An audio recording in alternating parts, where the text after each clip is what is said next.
Good evening, my dear friends. Tonight I want to speak to you about one of the most misunderstood subjects in all of human experience: wealth. Not the accumulation of money, not the acquisition of possessions, not the manipulation of external circumstances to increase your bank balance. I want to speak to you about wealth as it truly is, a state of consciousness that you can enter right now, regardless of your current financial circumstances. Most people believe they will feel rich when they get money, but I tell you tonight that you will get money when you feel rich. This reversal of cause and effect is not wordplay. It is the fundamental principle upon which all manifestation operates. Wealth is not something you achieve. It is something you are. And you can be wealthy right now in this moment before a single external circumstance changes. The revelation that transformed my understanding of wealth came through observing a remarkable man who attended my lectures for months. He was well dressed, spoke with confidence, carried himself with natural authority, and radiated an unmistakable sense of prosperity.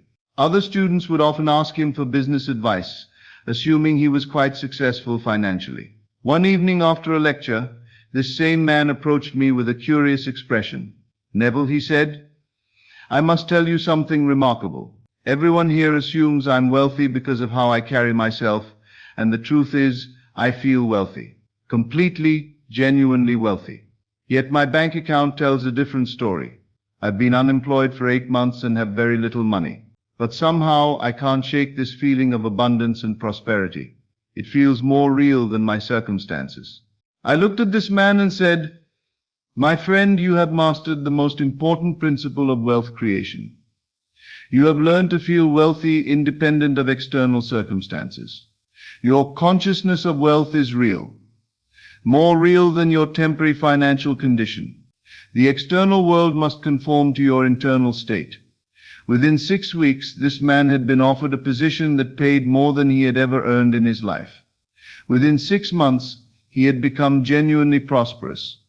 But the most remarkable thing was this: his external transformation perfectly matched the internal state he had been maintaining all along. He had not faked wealth, he had felt wealthy, and feeling wealthy had attracted the circumstances that matched his consciousness. You see, money is not wealth. Money is merely the symbol of wealth, the external representation of an internal state. True wealth is a feeling, a consciousness of abundance, security, and freedom that exists completely independent of your bank balance. When you understand this distinction, you realize that you can be wealthy right now in this moment, regardless of how much money you currently possess. You can feel the security that money represents without having money. You can experience the freedom that wealth provides without being wealthy in financial terms. You can embody the consciousness of abundance before abundance appears in your bank account. But how do you feel rich when your circumstances seem to declare poverty? How do you embody wealth when your bills are unpaid and your account is empty? Let me tell you about a woman who discovered the answer to this question in the most practical way possible. She came to me drowning in debt, working 3 jobs to support her children, exhausted and desperate. "Neville," she said, "it's easy for you to talk about feeling wealthy, but I haven't had a full night's sleep in months because I'm worried about money. How can I feel rich when I can't even pay my rent?" I said to her, "You are trying to feel wealthy while focusing on the evidence of poverty. But consciousness cannot hold 2 opposite states simultaneously. You must learn to feel wealthy by focusing on what wealth feels like, not on what poverty looks like." I taught this woman a technique that changed her life forever. I said, "Every evening before sleep, I want you to lie in bed and feel what it would be like if all your financial worries were resolved. Don't think about how this could happen, just feel the relief, the security, the peace of mind that would come with having more than enough money." "But how do I feel something that isn't true?" she asked. "By understanding that feelings are not dependent on facts," I replied. "Right now, close your eyes and feel what it would be like to wake up tomorrow morning, knowing that all your bills were paid, that you had money in the bank, that you could provide generously for your children without struggle. Feel the lightness in your chest, the relaxation in your shoulders, the smile that would naturally come to your face." I guided her through this process step by step. Feel what it's like to check your bank account and see abundance instead of scarcity. Feel the confidence you would have in making financial decisions. Feel the generosity you could express toward others. Feel the security of knowing that money flows to you easily and consistently. She practiced this faithfully every night. At first it felt forced and unnatural because her daily reality contradicted these feelings. But gradually, something began to shift. The feelings of wealth became more natural, more automatic. She began to carry herself differently, speak differently, make decisions differently. Within 3 months, one of her part-time employers offered her a full-time position with benefits and a salary that was 3 times what she had been earning from all 3 jobs combined. Within a year, she had not only paid off all her debts, but had savings for the first time in her adult life. But the most remarkable transformation was in her relationship with money itself. She had stopped being afraid of money, stopped feeling guilty about wanting it, stopped believing that financial abundance was somehow wrong or unspiritual. She had learned to feel wealthy, and wealth had become her natural expression. This illustrates the most important truth about wealth consciousness. It's not about the amount of money you have. It's about how you feel about money and abundance. Some people with millions of dollars feel poor and insecure. Others with very little money feel abundant and free. The difference is not in their bank accounts, but in their consciousness. When you feel wealthy, you make decisions from abundance rather than scarcity.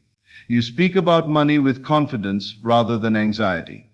You approach financial situations with calm certainty rather than desperate hope. And these changes in your consciousness create changes in your external circumstances. Let me share with you another story that perfectly illustrates this principle. A young entrepreneur came to me whose business was failing. He said, "Neville, I've tried everything to save my company. I've cut expenses, worked longer hours, borrowed money from family. Nothing works. I'm facing bankruptcy, and I don't know what else to do." I observed that everything he was doing came from the consciousness of financial desperation. His actions, while practical, were motivated by fear and lack. I said to him, "You are trying to create wealth from the consciousness of poverty. But poverty consciousness can only create more poverty, no matter how hard you work." I taught him to completely reverse his approach. Instead of focusing on saving his failing business, I showed him how to feel like a successful entrepreneur. Instead of worrying about bankruptcy, I guided him to experience the consciousness of financial success. Every morning before you go to your office, I instructed, spend 10 minutes feeling what it's like to run a thriving, profitable business. Feel the satisfaction of making wise financial decisions. Feel the confidence of someone whose company is growing and succeeding. Feel the peace of mind that comes with abundant cash flow. "But my business is actually failing," he protested. "How can I feel successful when the numbers say otherwise?" "Because feelings create facts, not the other way around," I replied. "Your current financial facts are the result of your past financial feelings. If you want new facts, you must generate new feelings. Feel successful now, and success will follow." This man learned to separate his feeling state from his financial circumstances. While he continued to handle practical business matters responsibly, he did so from the consciousness of wealth rather than poverty. He felt like a successful businessman even when his bank account suggested otherwise. The transformation was remarkable.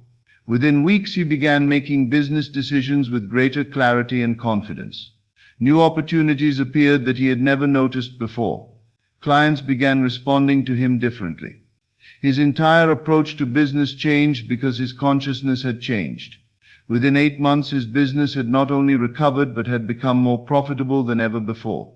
He had learned the secret of feeling wealthy before becoming wealthy, and this feeling had manifested as external success. Now let me address a common concern. "Neville, if I feel wealthy when I'm not, am I lying to myself? Am I living in denial of my financial reality?" The answer is that you are not denying your current financial circumstances. You are choosing to identify with a different level of truth. Your bank balance is one level of reality, but your consciousness is a deeper level of reality that can change any external circumstance. When you feel wealthy, you are not pretending that your bills don't exist. You are claiming the wealth that exists in consciousness and allowing it to manifest in physical form. You are not ignoring your current situation. You are creating a new situation through the power of feeling. Think of it this way. A seed planted in the ground does not deny that it is currently underground in darkness. But it does not identify with the darkness. It contains within itself the consciousness of the full-grown tree it will become. Your current financial circumstances are like the darkness around the seed. Your wealth consciousness is like the tree that already exists in potential. The key to feeling wealthy is to focus on what wealth represents rather than on money itself.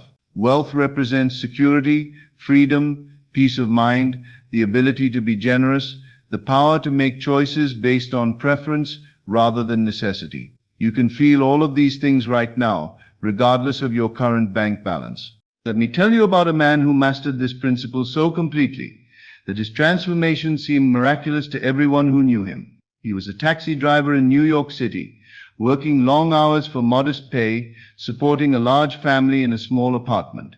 By all external measures, he was not wealthy, but this man had learned something profound. Wealth is a state of consciousness, not a financial condition. Every day as he drove his taxi, he would feel what it was like to be financially free. He would imagine that he was driving not out of necessity, but out of choice. He would feel the security of having abundant money in the bank.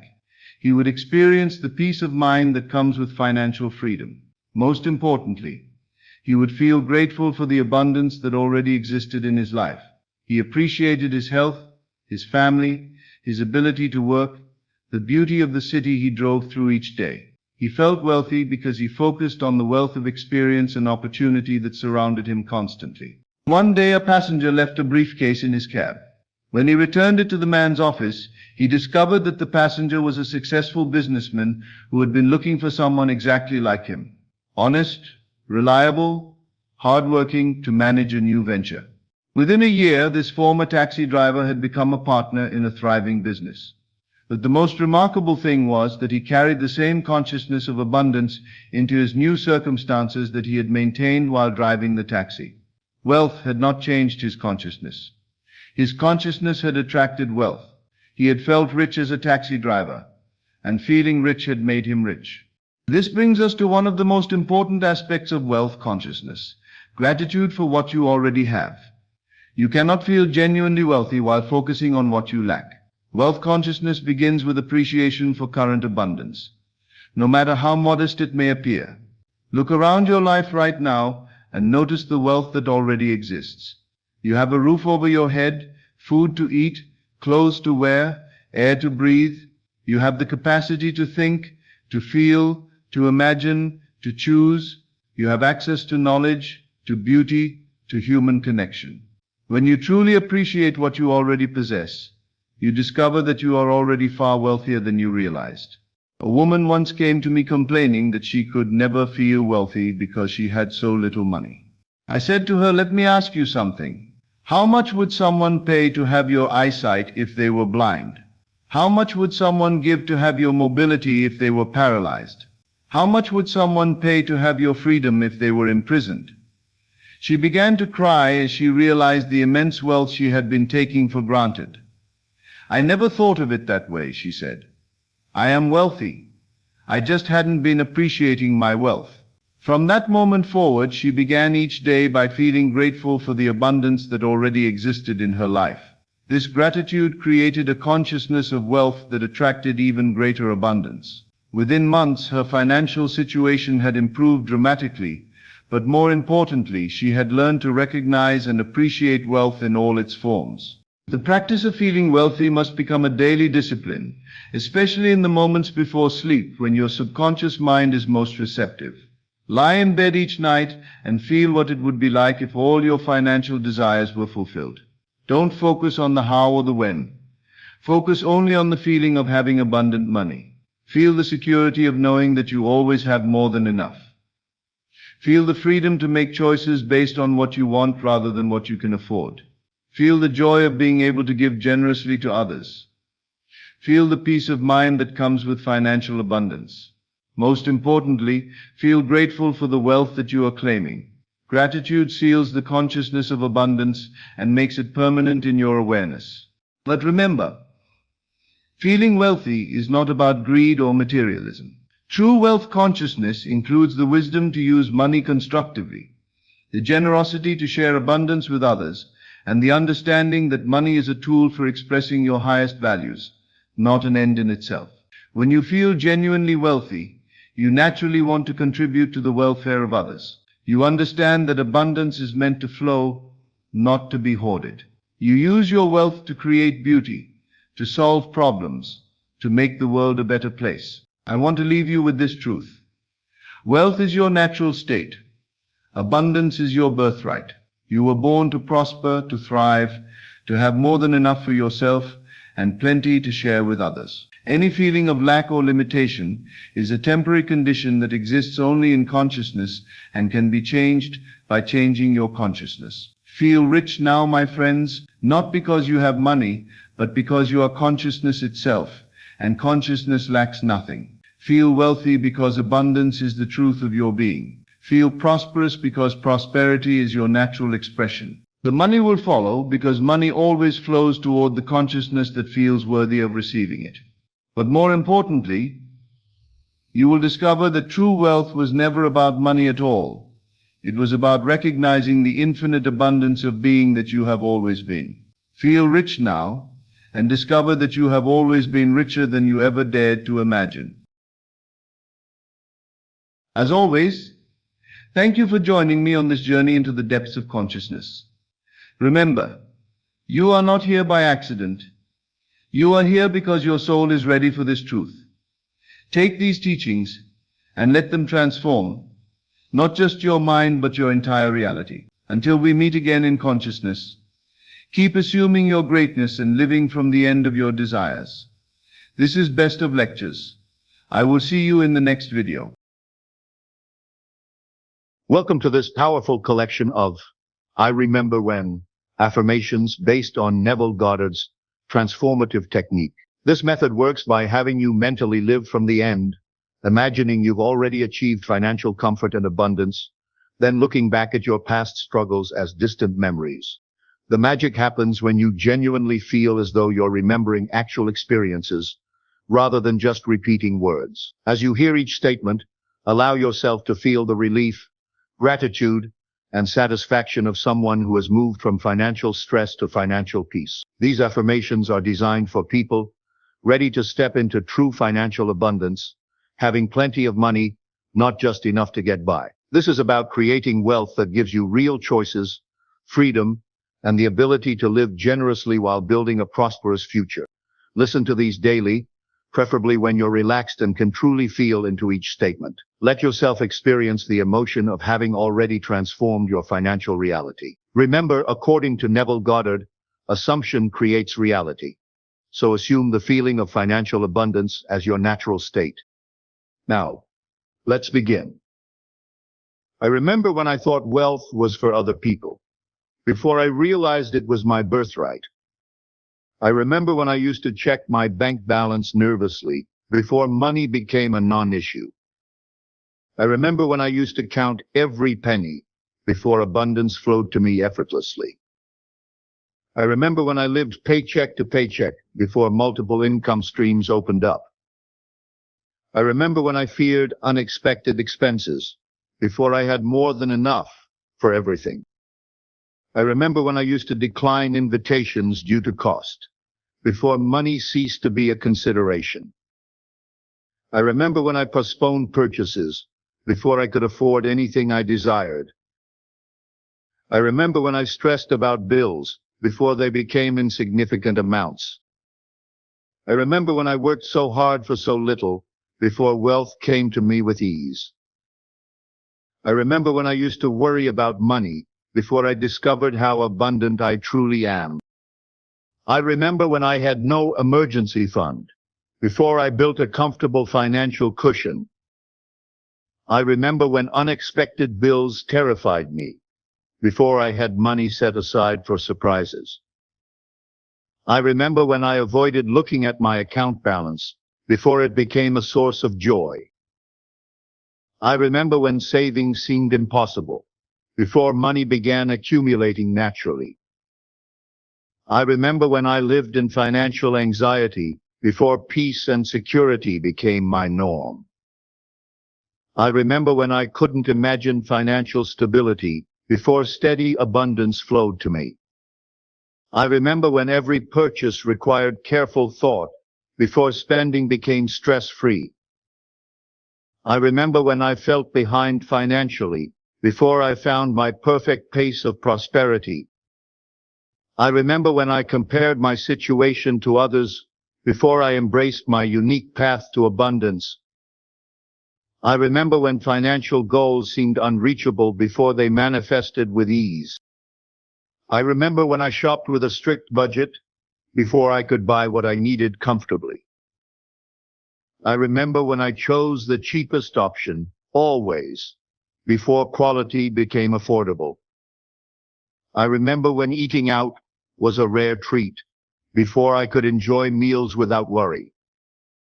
I remember when my car repairs caused panic, before I had money for maintenance. I remember when my living space felt cramped, before I found my perfect, comfortable home.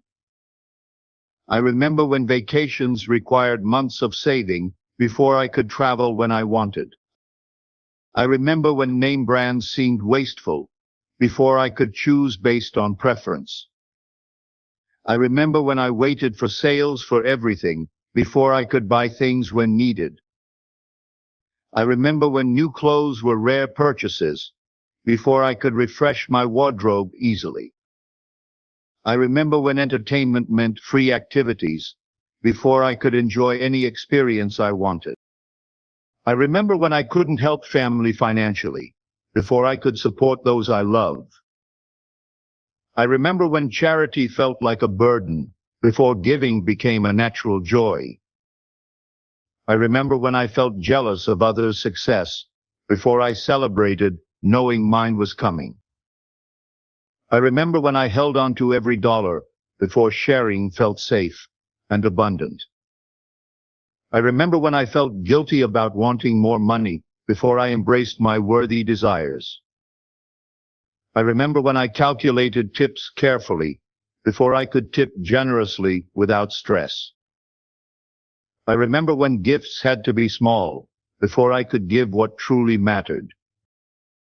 I remember when I had to borrow from others, before I became someone who could lend. I remember when I said I can't afford it, before I can manage that became natural. I remember when I felt different from comfortable people, before I joined them naturally. I remember when bills felt overwhelming, before I could pay them without stress. I remember when my credit was a worry, before my financial standing became solid. I remember when I needed to borrow money, before I had enough for my needs. I remember when money decisions kept me awake, before financial peace became natural. I remember when economic news scared me, before I felt secure regardless of conditions. I remember when I tracked every expense, before money flowed smoothly through my life. I remember when I delayed purchases, hoping for better prices, before I could buy when ready. I remember when I worked overtime just to stay afloat, before my regular income was sufficient. I remember when I wished for others' financial ease, before I created my own comfortable life. I remember when managing money felt complicated, before simplicity brought me abundance. I remember when my paycheck barely covered my needs, before money flowed more freely. I remember when I worked extra hours just to get by, before abundance came with less effort. I remember when raises seemed impossible, before my income grew consistently.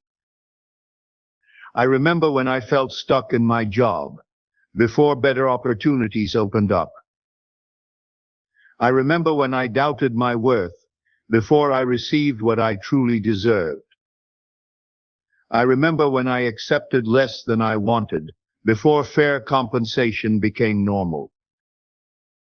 I remember when work felt like a struggle before it became a source of prosperity. I remember when I feared losing my job before security and stability found me. I remember when side income seemed necessary before my main income became sufficient.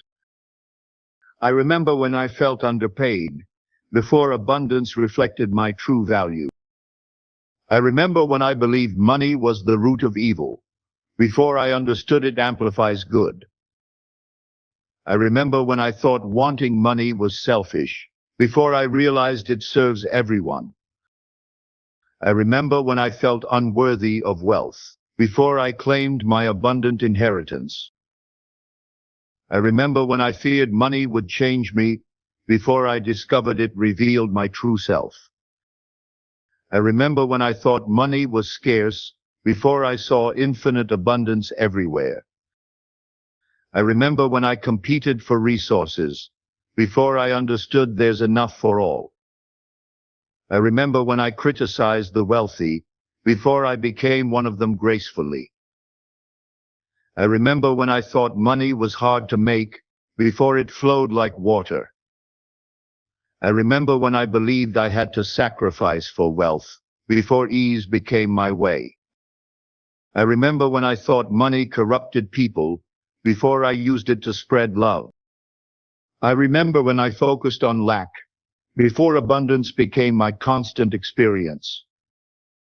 I remember when money caused stress before it brought only peace and joy. I remember when I doubted my financial future before prosperity became inevitable. I remember when I felt poor despite having enough before I felt rich with everything. I remember when I chased money desperately before it chased me with devotion. I remember when I thought I needed to earn wealth before I realized I simply had to accept it. I remember when abundance was a dream before it became my living reality every single day. I remember when I thought wealth was for other people before I realized it was my birthright. I remember when I used to check my bank balance nervously before money became a non-issue. I remember when I used to count every penny before abundance flowed to me effortlessly. I remember when I lived paycheck to paycheck before multiple income streams opened up. I remember when I feared unexpected expenses before I had more than enough for everything.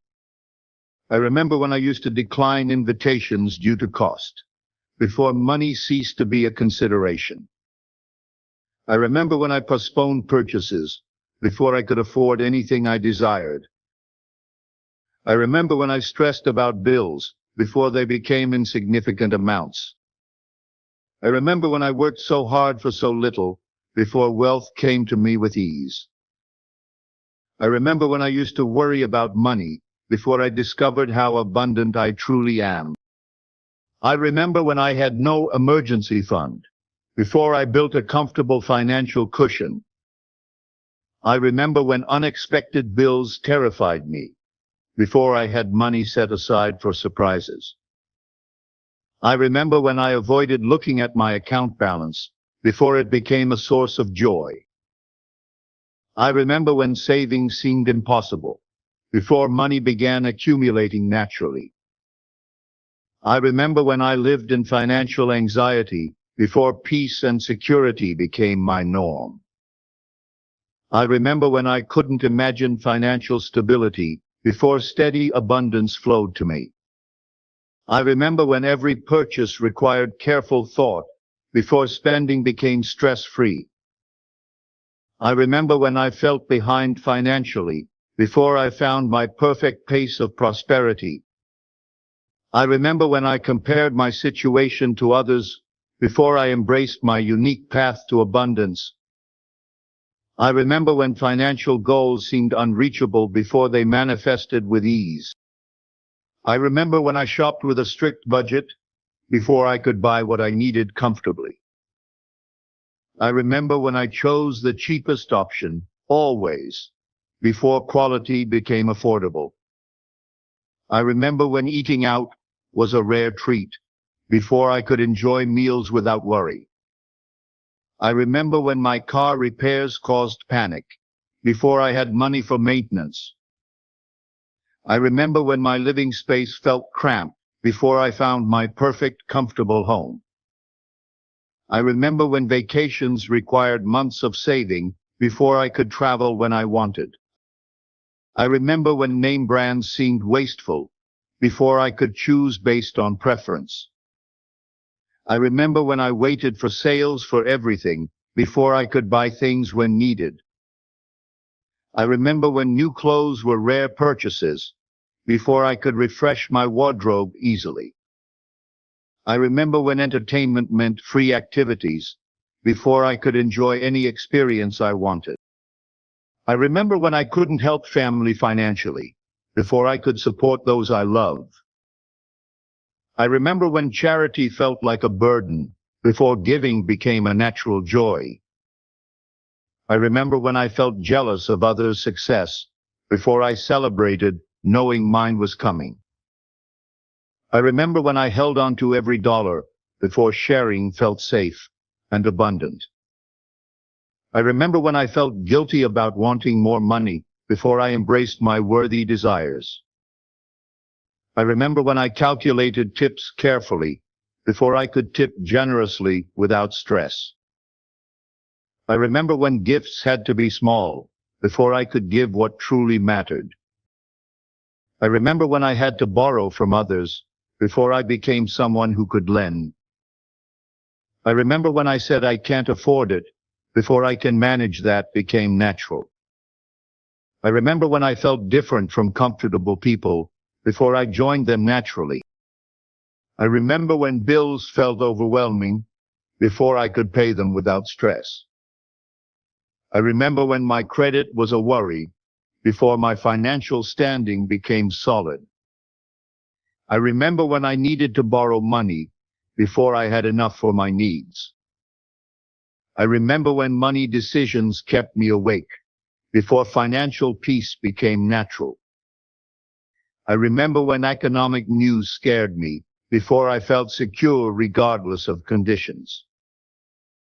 I remember when I tracked every expense, before money flowed smoothly through my life. I remember when I delayed purchases, hoping for better prices, before I could buy when ready. I remember when I worked overtime just to stay afloat, before my regular income was sufficient. I remember when I wished for others' financial ease, before I created my own comfortable life. I remember when managing money felt complicated, before simplicity brought me abundance. I remember when my paycheck barely covered my needs, before money flowed more freely. I remember when I worked extra hours just to get by, before abundance came with less effort. I remember when raises seemed impossible, before my income grew consistently. I remember when I felt stuck in my job, before better opportunities opened up. I remember when I doubted my worth, before I received what I truly deserved. I remember when I accepted less than I wanted, before fair compensation became normal. I remember when work felt like a struggle, before it became a source of prosperity.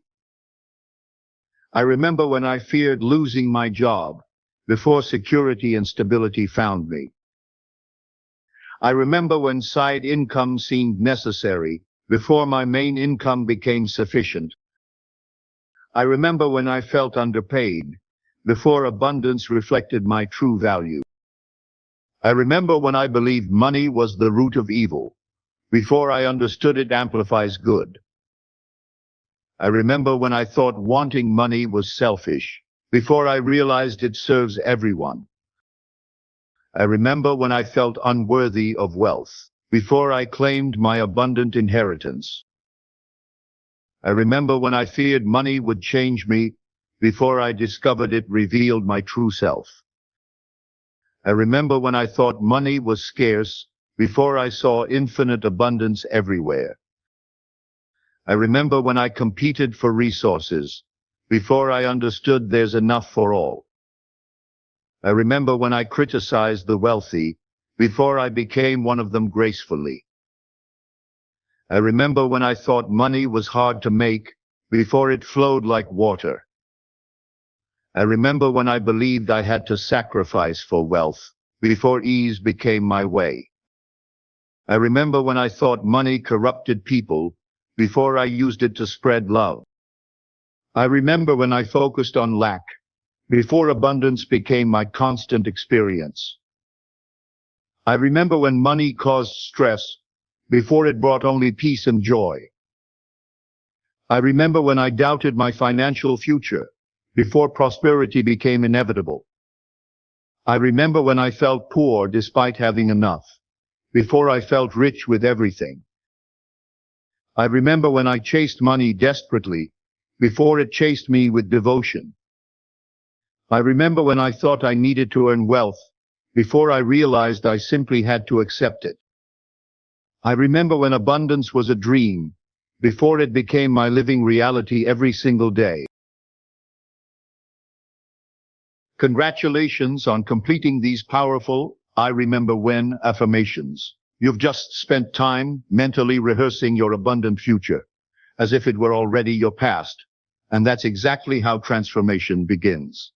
Remember, consistency is key with Neville Goddard's techniques. The more you practice assuming the feeling of already having financial abundance, the more natural this state becomes. Your subconscious mind doesn't distinguish between a vividly imagined experience and reality. So each time you genuinely felt these statements, you were literally rewiring your relationship with money. Don't just listen to these affirmations, truly feel them. Let yourself experience the relief, the joy, the security of financial abundance. When you catch yourself worrying about money, return to these feelings. When you see evidence of lack, remind yourself of your abundant truth. Your financial transformation isn't just possible. From this moment forward, it's inevitable. You've already claimed it by assuming the feeling. Now watch as your outer world shifts to match your inner conviction. Keep assuming, keep feeling, keep knowing that abundance is your natural state. The money you desire is already on its way to you. Thank you for joining me in this powerful practice. Remember to like this video if it resonated with you, subscribe for more abundance content, and share your manifestation success stories in the comments below. Until next time, stay abundant.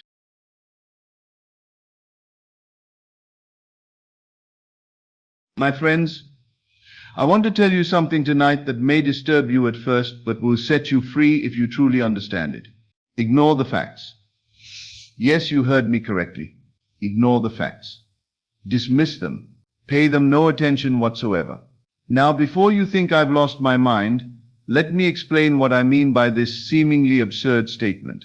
The facts are screaming at you right now, aren't they?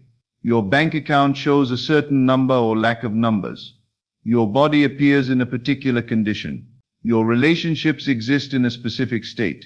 The world presents itself to you with what seems like undeniable evidence. And every authority figure you've ever known, your parents, your teachers, society itself has trained you to respect facts, to bow down to facts, to accept facts as the ultimate reality. But I'm here to tell you tonight, facts are the greatest liars you will ever meet. You see, facts are nothing more than the hardened assumptions of your past. They are yesterday's thoughts made visible. They are the fruit of seeds you planted in consciousness, weeks, months, or even years ago. Seeds you may not even remember planting. When you look at a fact, you are not looking at reality. You are looking at a shadow. You are looking at the end result of an old state of consciousness that you once occupied. And here is what you must understand. A fact has no power except the power you give it by continuing to assume it must remain a fact. What you see before you at this very moment is nothing more than the echo of past thoughts, old beliefs, and yesterday's assumptions. It is a photograph of a moment long gone, a snapshot of a mind you no longer have to live with. The greatest error you can make is to look at this picture and call it truth. The truth is not what is before your eyes. The truth is what you hold in the quiet of your imagination. The truth is the state you dare to inhabit, the reality you choose to claim as your own. The world will show you the reflection of your inner state, but only after a delay. So if you want tomorrow to look different, you must stop letting today dictate how you feel. Ignore the facts. They will try to speak loudly. They will wave their hands and demand your attention. They will tell you what's real, what's possible, and what's likely. The doctor will show you test results. The banker will show you numbers. People will show you their doubt. But facts are poor prophets. They only know the past. You are the creator of the future. So just keep assuming. Assume that the desire is already fulfilled. Walk through your days as the one who has already received it. When you wake up in the morning, feel the satisfaction of it. When you go to bed at night, rest in the comfort of it. Let your assumption be more real to you than any circumstance. At first, your senses will argue. They will show you a bank account you don't like, a relationship you don't yet have, a body you wish were different, a situation that appears unchangeable. Smile at these things, for they are only the fading remnants of a life you have outgrown. Do not fight them. Do not fear them. Just ignore them. Then keep living in the end. Reality is just a reflection. What stands before you in this moment is not a measure of your worth, your potential, or your destiny. It is simply a reflection of what you once believed, once felt, once assumed about yourself and the world. Every circumstance you see right now is the result of old mental patterns, thoughts that have already done their work.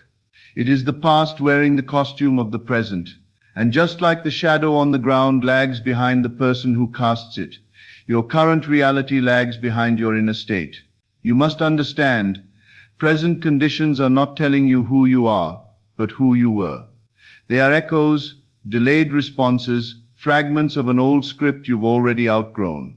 And if you allow yourself to judge your future based on this shadow, you will chain yourself to a cycle that repeats endlessly. This is why it is so vital to stop reacting to what is and start creating from what will be. Your outer world is always one step behind your inner world. By the time you can see, hear, or touch a thing, it has already been set in motion by an earlier state of mind. This means that whatever displeases you right now is not your enemy. It is simply outdated. Like an old photograph, it no longer represents your living truth. The danger comes when you forget this and begin to emotionally engage with what you dislike. The moment you give it your attention, your fear, or your frustration, you begin planting the seeds to experience more of it. The wise creator does not take present circumstances as an instruction for how to feel. They know that feelings are the blueprint of tomorrow. So they refuse to let the current picture dictate their mood. Instead, they withdraw their focus from the unwanted and place it firmly on the unseen vision they have chosen. They treat the present like a letter that was mailed weeks ago. It has already been written. They know that if they want a different letter tomorrow, they must write something new today. When you understand this, life changes. You no longer panic when something unwanted appears, because you know it is already on its way out. You no longer rush to fix the outer, because you know the inner has already taken care of it.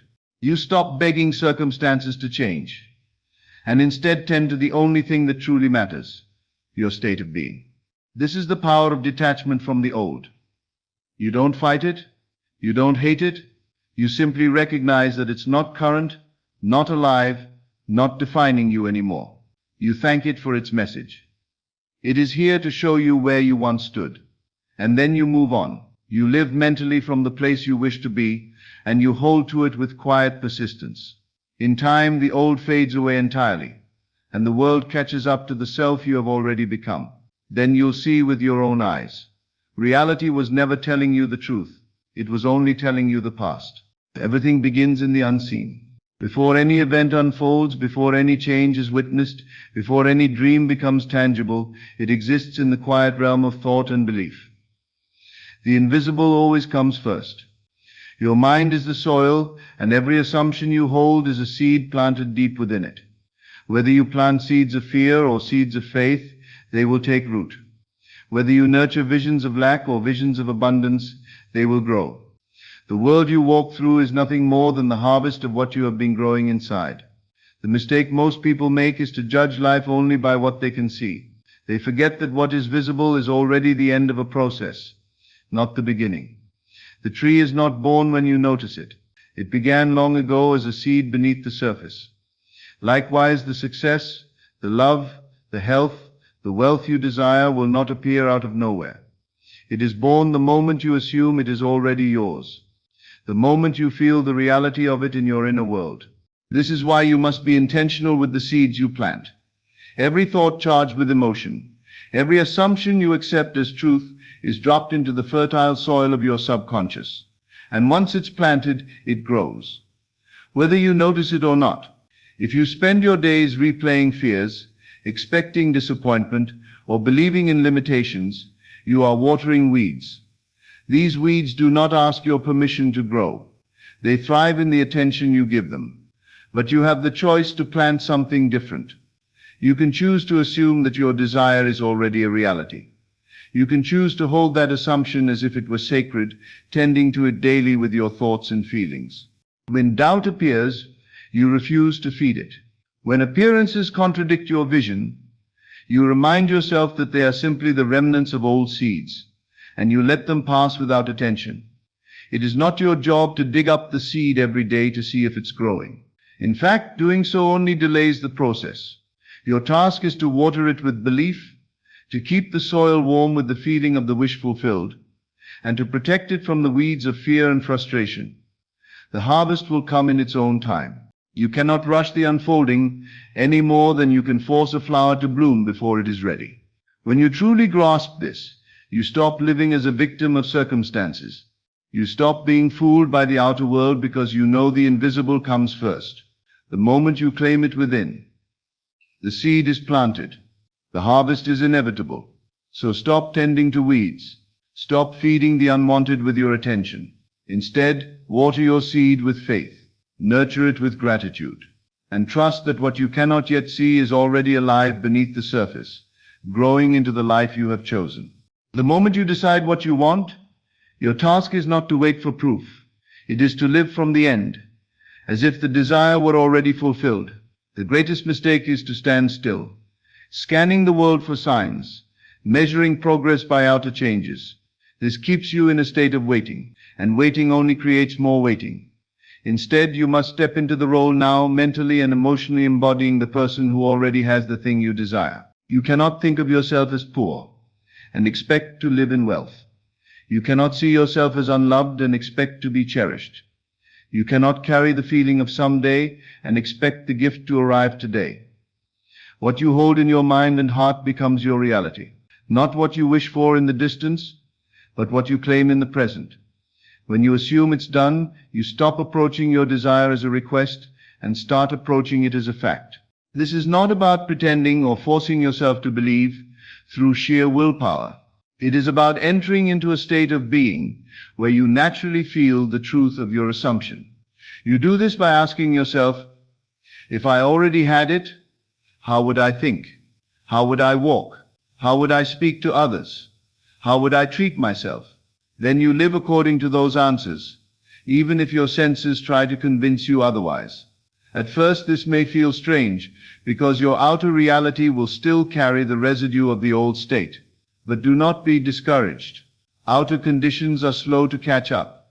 They are the shadow, not the substance.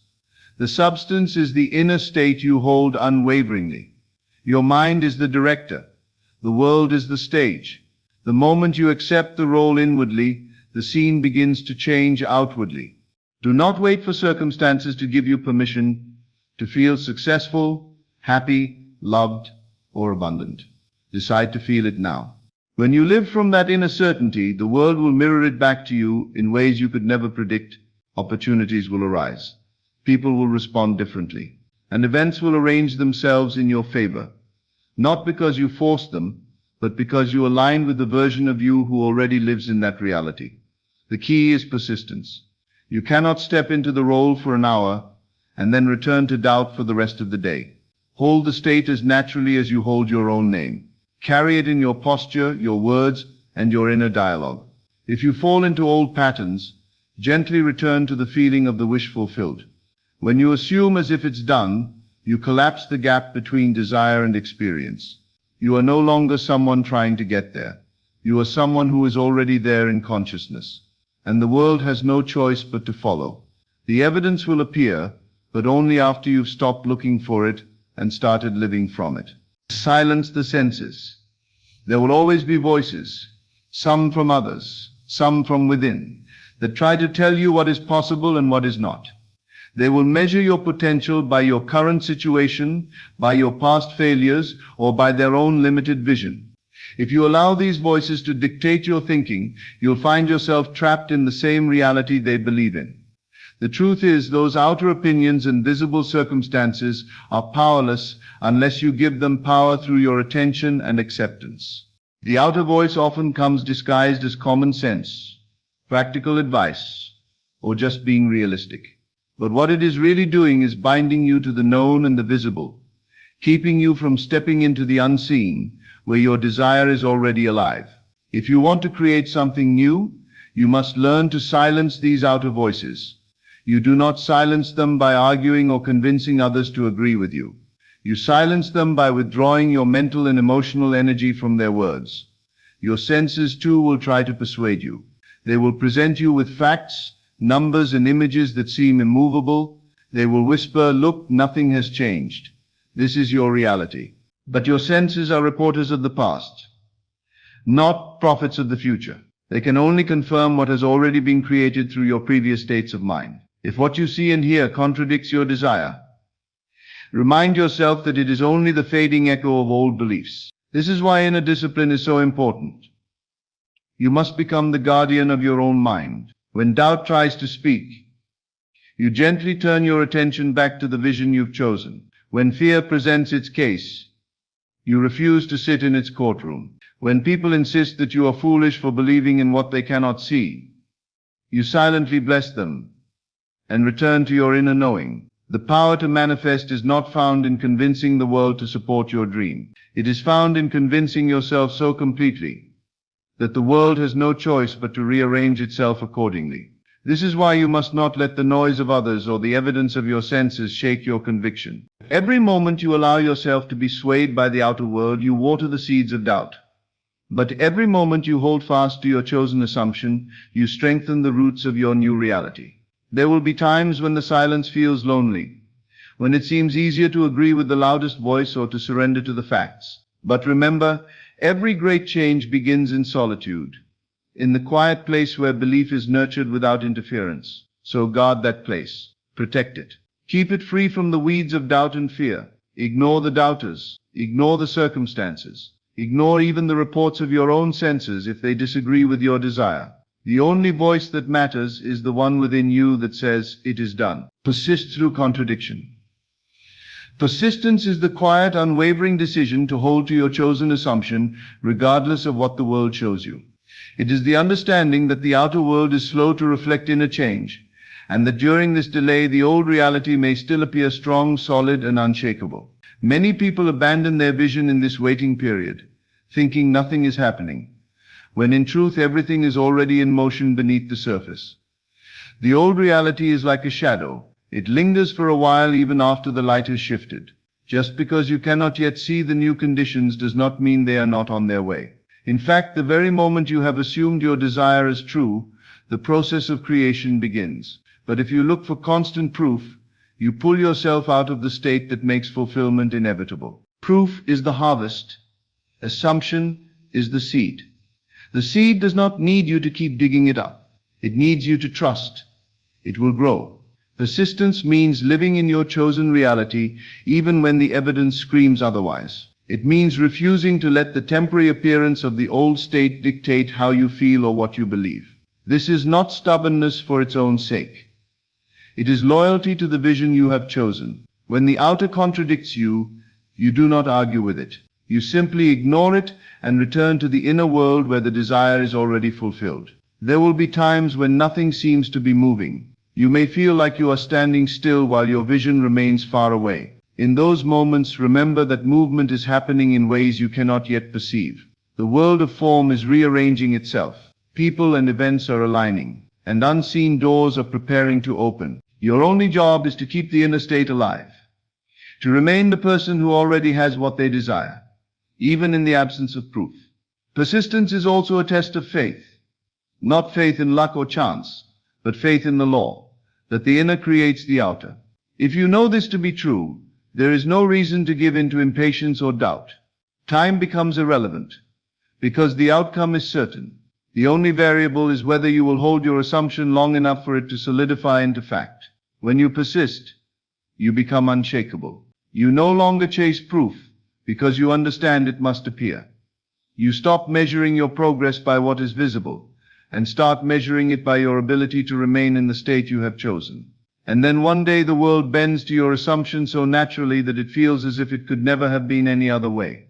The old reality fades like a dream, and the new one stands before you, not because you demanded proof, but because you persisted until proof had no choice but to arrive. In the end, the power to transform your life lies not in reacting to what you see, but in mastering what you assume. Reality as it stands today is nothing more than the echo of past beliefs, a delayed reflection of states you no longer need to accept. The invisible comes first. Every change begins in the unseen realm of thought and feeling. By assuming as if your desire is already done, silencing the outer voices, living in the end daily, and persisting without the need for proof, you position yourself as the true creator of your experience. The world may resist at first. The illusion of the old may seem stubborn. But if you hold your assumption with faith and persistence, reality will bend. It always does. Your role is not to chase, beg, or plead. It is to choose, believe, and remain. The inner must be honored before the outer can reflect it. And the moment you live from your chosen state, the rest becomes inevitable. Stay loyal to your vision. Ignore what contradicts it, and trust that what you have claimed within is already yours. The world will catch up, so ignore the facts. Keep assuming, and watch as your assumption hardens into the most beautiful fact you've ever witnessed. Thank you and good evening. This is Best of Lectures. I will see you in the next video. Good evening, ladies and gentlemen. Tonight I'm going to teach you something that may shock you. Something that will completely transform your relationship with your own mind. I'm going to teach you how to trick your subconscious mind. That faithful servant that controls 95% of your thoughts, behaviors, and experiences into creating the life you desire. Now, when I say trick, I don't mean deceive in any dishonest way. I mean to understand the language your subconscious speaks and communicate with it in ways that bypass the critical, doubting, limiting conscious mind. I mean to learn the secret codes, the hidden doorways, the master keys that give you direct access to the most powerful creative force in your being. Your subconscious mind is like the most faithful servant you could ever have. But here's the secret that most people never discover. It cannot tell the difference between what is vividly imagined and what is physically real. It accepts as fact whatever you consistently impress upon it with feeling and conviction. This is not theory. This is not philosophy. This is the literal mechanism through which every experience in your life is created. And tonight, I'm going to show you exactly how to use this mechanism deliberately, consciously, and powerfully. Let me begin with a story that will illustrate the power of what I'm teaching you tonight. Just last month, a woman came to my lecture who had been suffering from severe insomnia for over 5 years. She said, "Neville, I've tried everything: medication, therapy, meditation. Nothing works. Every night I lie in bed for hours, my mind racing, unable to sleep. I've come to accept that I'm just not a good sleeper." I looked at this exhausted woman and immediately recognized what was happening. I said, "My dear, you've been programming your subconscious mind to keep you awake. Every time you say, 'I'm not a good sleeper,' every time you worry about not sleeping, every time you lie in bed expecting to struggle, you're giving your subconscious mind clear instructions to prevent sleep." "But these are just facts about my situation," she protested. "I'm just being realistic." "No," I replied. "You're being creative. Your subconscious mind doesn't know facts from fiction. It only knows what you consistently impress upon it. Right now, you've impressed upon it that you are a person who cannot sleep. And like the faithful servant it is, it's working tirelessly to confirm this identity." I taught this woman a simple trick that night. Instead of trying to force herself to sleep, instead of fighting with her mind, instead of accepting insomnia as her reality, I taught her to trick her subconscious mind into believing she had already slept wonderfully. Every evening, before getting into bed, she would sit quietly and remember sleeping perfectly. Not imagine it as a future possibility, but remember it as though it had already happened. She would recall the feeling of deep, restful sleep. She would remember waking up refreshed and energized. She would impress upon her subconscious mind the memory of being an excellent sleeper. Within 1 week, she was sleeping better than she had in years. Within a month, her insomnia was completely gone.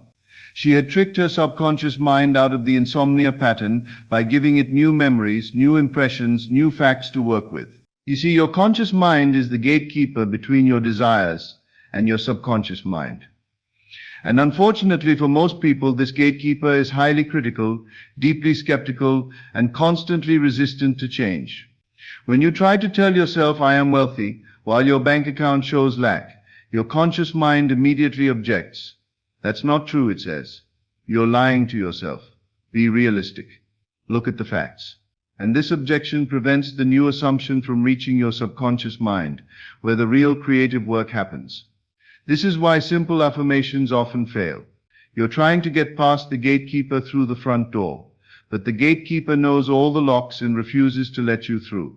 So you must learn to use the secret passages, the hidden entrances that bypass the conscious mind's resistance entirely. Think of your subconscious mind as a garden, and your conscious mind as a fence around that garden. If you try to throw seeds over the fence during the day when the conscious mind is alert and watchful, it will intercept them and throw them back at you. These won't grow here, it says. The soil isn't right. The conditions aren't perfect. Be realistic. But at night, when the conscious mind is drowsy and less vigilant, when the gatekeeper is distracted or sleeping, you can slip seeds directly into the garden. And once they're planted in the subconscious soil, they must grow. They have no choice. The subconscious mind doesn't judge or question, it simply accepts and creates. The first and most powerful trick for accessing your subconscious mind is to use what I call the state akin to sleep. That drowsy twilight state between waking and sleeping, where your conscious mind relaxes its guard, and your subconscious becomes highly receptive to suggestion.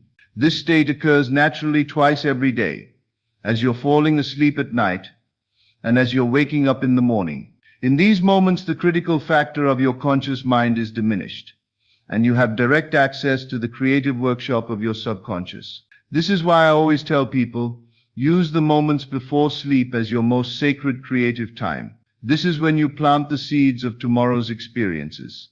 This is when you trick your subconscious mind into accepting new assumptions about yourself and your world. Let me tell you about a gentleman who mastered this technique. He was a salesman who had been struggling for years, barely making enough to support his family. He came to me desperate for a solution, convinced that he simply wasn't good at sales. I taught him this trick. Every night as he drifted off to sleep, he was to imagine himself as the top salesman in his company. Not to visualize it happening someday, but to feel it as already accomplished.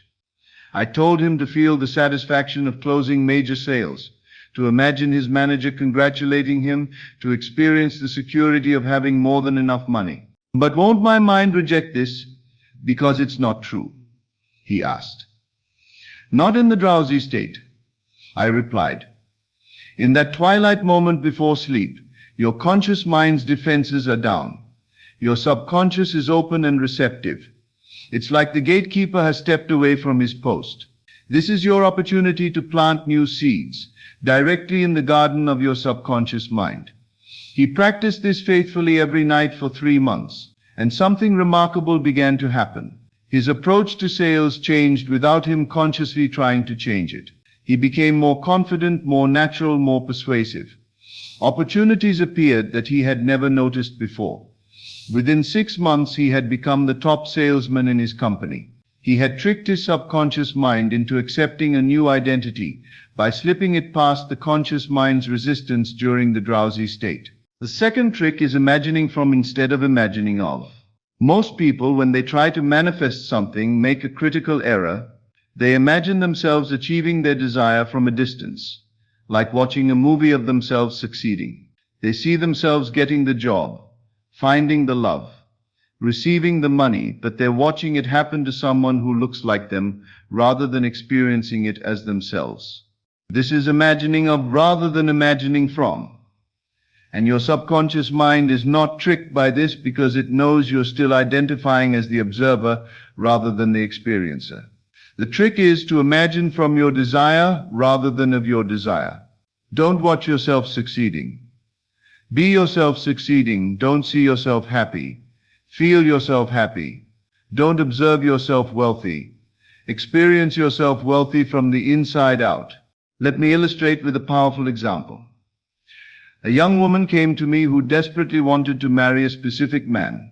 She had been visualizing their wedding for months, seeing herself in a wedding dress, watching them exchange vows, imagining the ceremony. But nothing was moving in that direction in her actual life. I said to her, "You're imagining of your wedding rather than from your wedding. You're watching it like a spectator, rather than experiencing it as the bride. Your subconscious mind knows the difference, and it's not being tricked." I taught her to imagine from the end instead. Tonight, don't visualize your wedding. I told her, feel what it's like to be married to him. Wear an imaginary ring and feel its weight on your finger. Feel him beside you in bed. Have imaginary conversations as his wife. Experience the reality of being married from the first-person perspective.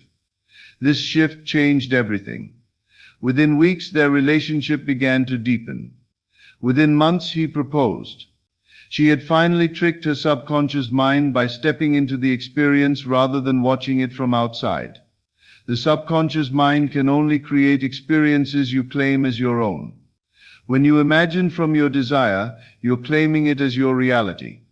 When you imagine of your desire, you're admitting it's separate from you. Here's a trick that most people find absolutely revolutionary when they discover it. You can trick your subconscious mind by revising the past. Your subconscious mind stores memories, and these memories form the foundation of your self-concept and your expectations about life. But here's the secret. Your subconscious mind cannot tell the difference between a memory of something that actually happened and a memory of something you vividly imagined happening. This means you can literally revise your memories, and in doing so, change the pattern of your future experiences. Let me share an extraordinary example. A businessman came to me who had given a disastrous presentation at work. He had frozen, stumbled over his words, and essentially ruined an important opportunity for his company. He was convinced this failure would define his career, and that he would never be trusted with important presentations again. "The past is the past," he said miserably. "I can't change what happened." "Can't you?" I replied. "Your subconscious mind is creating your future based on patterns established by your past. If the memory of this failed presentation remains in your subconscious as a dominant pattern, it will continue to create similar experiences. But if you revise this memory, you change the pattern." I taught him to replay the presentation in his imagination every night before sleep, but this time to imagine it going perfectly, to feel himself speaking confidently and clearly, to experience the satisfaction of delivering an excellent presentation, to hear the applause and receive the congratulations. "But this isn't what happened," he protested. "Your subconscious mind doesn't care what happened in the external world," I explained. "It only cares what you consistently impress upon it. If you consistently impress upon it the memory of a successful presentation, it will create future presentations that match this revised memory rather than the original failure." He practiced this revision faithfully for 2 weeks. And then something remarkable happened. He was asked to give another presentation. This time, without any conscious effort, he delivered it confidently and successfully. His subconscious mind had accepted the revised memory as fact and created a new experience to match it. This is one of the most powerful tricks for your subconscious mind. You can change your future by changing your past, not the external past, but the internal memory that your subconscious uses as a template for creating experiences. The fourth trick is the secret of feeling. Your subconscious mind speaks the language of feeling, not words. This is perhaps the most important trick of all. You must learn to impress your subconscious mind with feeling rather than with thoughts alone.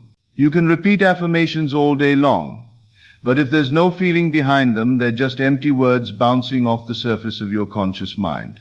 But when you generate the feeling of your wish fulfilled, you bypass the conscious mind entirely and speak directly to the subconscious. Think of your subconscious mind as a child who doesn't understand complex words but responds powerfully to emotion. If you try to convince a child of something through logical argument, you'll likely fail. But if you express something with genuine feeling, the child accepts it immediately and completely. Let me tell you about a woman who discovered this principle in the most practical way. She had been trying to manifest a new home for over a year. She made vision boards, repeated affirmations, visualized her dream house, but nothing was changing in her circumstances. I asked her, "When you do these practices, what do you feel?" She thought about it and said honestly, "I feel frustrated that I don't have it yet. I feel anxious about whether it will ever happen. I feel doubt creeping in." "There's your problem," I said. "You're impressing your subconscious mind with feelings of frustration, anxiety, and doubt. And like the faithful servant it is, your subconscious is creating more experiences that generate these same feelings." I taught her to generate the feeling of already living in her dream home. Not the feeling of wanting it or hoping for it or waiting for it, the feeling of having it. Every evening she would sit quietly and generate the feeling of satisfaction, security, and joy that came from living in her perfect home. At first this was difficult, because her conscious mind kept reminding her that she didn't actually have the home. But I told her your conscious mind will always remind you of current facts, but your subconscious mind only cares about what you consistently feel. If you feel wealthy, it creates wealth. If you feel loved, it creates love. If you feel satisfied, it creates satisfaction. She practiced generating this feeling daily, and within 4 months, a series of unexpected events led to her moving into a home that exceeded even her original vision. She had tricked her subconscious mind by speaking its native language, the language of feeling. Now, here's a trick that combines all the others. Assume your wish is already fulfilled, and maintain that assumption until it hardens into fact. Your subconscious mind is constantly scanning your assumptions about yourself and your world, and it works tirelessly to create experiences that confirm these assumptions. If you assume you're unlucky, it will find evidence of bad luck. If you assume you're blessed, it will find evidence of blessings. The trick is to consciously plant a new assumption in your subconscious mind, and then persist in that assumption regardless of what your senses report or what your circumstances suggest. A man came to me who was drowning in debt. He owed over $200,000 and saw no way out. "I assume I'll be in debt forever," he said. "That's just my reality." "And as long as you assume that," I replied, "your subconscious mind will ensure it remains your reality." But what if you assumed something different? What if you assumed you were debt-free and financially secure? "How can I assume something that contradicts all evidence?" he asked. "By understanding that your assumptions create your evidence, not the other way around," I explained. Your current debt is evidence of your past assumptions about money and yourself. If you change your assumptions, you change the evidence your subconscious mind creates. I taught him to live in the assumption of being debt-free. Every time he thought about money, he would assume abundant supply. Every time he paid a bill, he would assume he had more than enough. Every time he checked his bank balance, he would assume financial security, regardless of what the numbers showed. This felt unnatural at first, almost dishonest. But I explained that he wasn't denying his current circumstances. He was simply choosing which assumption his subconscious mind would work from. Would it work from the assumption of eternal debt, creating more debt, or would it work from the assumption of financial freedom, creating paths to freedom? Within 18 months, through a series of opportunities and solutions he could never have consciously planned, he was completely debt-free with money and savings. His subconscious mind had been tricked into creating financial freedom by the persistent assumption that freedom was already his. The next trick is this. Act as if. Your subconscious mind takes its cues, not just from what you think and feel, but from how you behave. When you act as if your desire is already fulfilled, you send powerful signals to your subconscious that bypass conscious resistance. This doesn't mean pretending in a way that's delusional or irresponsible. It means adopting the natural behaviors, attitudes, and responses of someone who already has what you desire. A woman came to me who desperately wanted to find love, but had been single for many years. I tried everything, she said. Social events, asking friends to set me up. Nothing works. I observed her for a few minutes and then said, "You carry yourself like someone who is lonely and seeking. Your energy is reaching outward, grasping, needing. This is the energy of lack, and it repels what you desire." "But I am lonely," she said. "How can I pretend I'm not?" "I'm not asking you to pretend," I replied. "I'm asking you to act as if you are already deeply loved. How would you carry yourself if you were in a loving relationship? How would you speak? How would you move through the world?" I taught her to act as if she were already loved, to dress for herself as someone who felt cherished, to speak to herself with kindness as someone who was valued, to move through her days with the quiet confidence of someone who knew they were beloved. This wasn't pretending, this was tricking her subconscious mind into accepting a new identity. And when her subconscious accepted this identity of being a loved woman, it began to create circumstances that matched this identity. Within months, she met a man who was drawn to her confidence and self-assurance. Their relationship developed naturally because she was no longer radiating the desperate energy of lack. She had tricked her subconscious mind by acting as if her desire was already fulfilled, and her subconscious had made it so. Now the master trick is persistent assumption. All of these tricks are powerful, but they all depend on one master principle: persistence. Your subconscious mind is impressed not by occasional thoughts or fleeting feelings, but by persistent assumptions and consistent impressions. Think of your subconscious mind as a piece of clay. A single touch leaves barely a mark, but repeated pressure in the same spot creates a lasting impression. Your job is to persistently impress upon your subconscious mind the reality you wish to experience until that impression becomes permanent. Most people fail at manifestation, not because the principles don't work, but because they give up too soon. They try to trick their subconscious mind for a day, a week, maybe a month. But when they don't see immediate results, they abandon the new assumption and return to their old patterns of thought. But the subconscious mind is like a garden. Seeds planted today don't become visible plants tomorrow.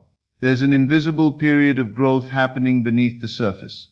If you dig up the seeds every few days to check if they're growing, you'll prevent them from ever becoming plants. A young man came to me who wanted to become a successful writer. He had been working on his craft for years, but had received nothing but rejections. "Maybe I'm just not good enough," he said. "You've been impressing your subconscious mind with the assumption that you're not good enough," I replied. "Every rejection you've accepted as evidence of your inadequacy has deepened that impression. You must now persistently impress upon your subconscious a new assumption that you are a successful published writer." So I taught him to maintain this assumption consistently, regardless of continued rejections. Every morning he would assume the feeling of being a successful writer. Every evening he would remember his success as though it had already happened. Every time he wrote, he would write from the consciousness of someone whose work was valued and sought after. For 8 months, nothing changed in his external circumstances. He still received rejections. His conscious mind repeatedly suggested he was delusional, but he persisted in his assumption. Then suddenly, everything shifted. An editor who had previously rejected him reached out with interest in a different piece. That led to a publishing deal. Within a year, his book was successful, and he was receiving offers for more work. The trick had worked because he had persisted. His subconscious mind, after months of consistent impression, had finally accepted his new assumption as fact and created circumstances to match it. Let me leave you with this final understanding. You're not really tricking your subconscious mind in any deceptive sense. You're simply learning to communicate with it in its own language, bypassing the interference of the critical conscious mind. Your subconscious mind is not your enemy. It's your faithful servant, working every moment to create experiences that match your dominant assumptions and feelings. The problem is that most people have programmed this servant with limiting beliefs, fearful expectations, and negative self-concepts. When you learn to trick your subconscious mind, what you're really doing is deprogramming the old limitations and programming new possibilities. You're teaching this faithful servant to work for your desires rather than against them. So remember these tricks. Use the drowsy state to plant new impressions when conscious resistance is low. Imagine from your desire rather than of your desire to claim it as your reality. Revise past failures in imagination to change the patterns creating your future. Generate the feeling of the wish fulfilled to speak the subconscious mind's native language. Maintain the assumption of your desire being fulfilled regardless of current evidence. Act as if your desire is already fulfilled to send behavioral signals to your subconscious. And persist in these practices until your new assumptions harden into fact. Your subconscious mind is the most powerful creative force in your life. It's been creating your experiences faithfully, according to your assumptions, both conscious and unconscious. Now you have the knowledge to direct it consciously, deliberately, and powerfully. You don't need to convince your conscious mind that these techniques will work. Your conscious mind will doubt, question, and resist. But your subconscious mind will respond faithfully to whatever you persistently impress upon it with feeling and conviction. So tonight, as you drift off to sleep, use that precious drowsy state to plant the seeds of your desires. Imagine from the end of your wish fulfilled. Generate the feeling of having what you desire. Assume it is already yours. And then persist in this assumption, day after day, night after night, until your faithful subconscious servant has no choice but to create in your outer world what you have consistently impressed upon your inner world. Your subconscious mind is waiting to be directed. It's ready to serve your highest good. You now know the tricks to communicate with it effectively. Use them well, use them faithfully, and watch as your entire life transforms to match the new impressions you've planted in the fertile garden of your subconscious mind. Thank you, and good evening. As always, thank you for joining me on this journey into the depths of consciousness.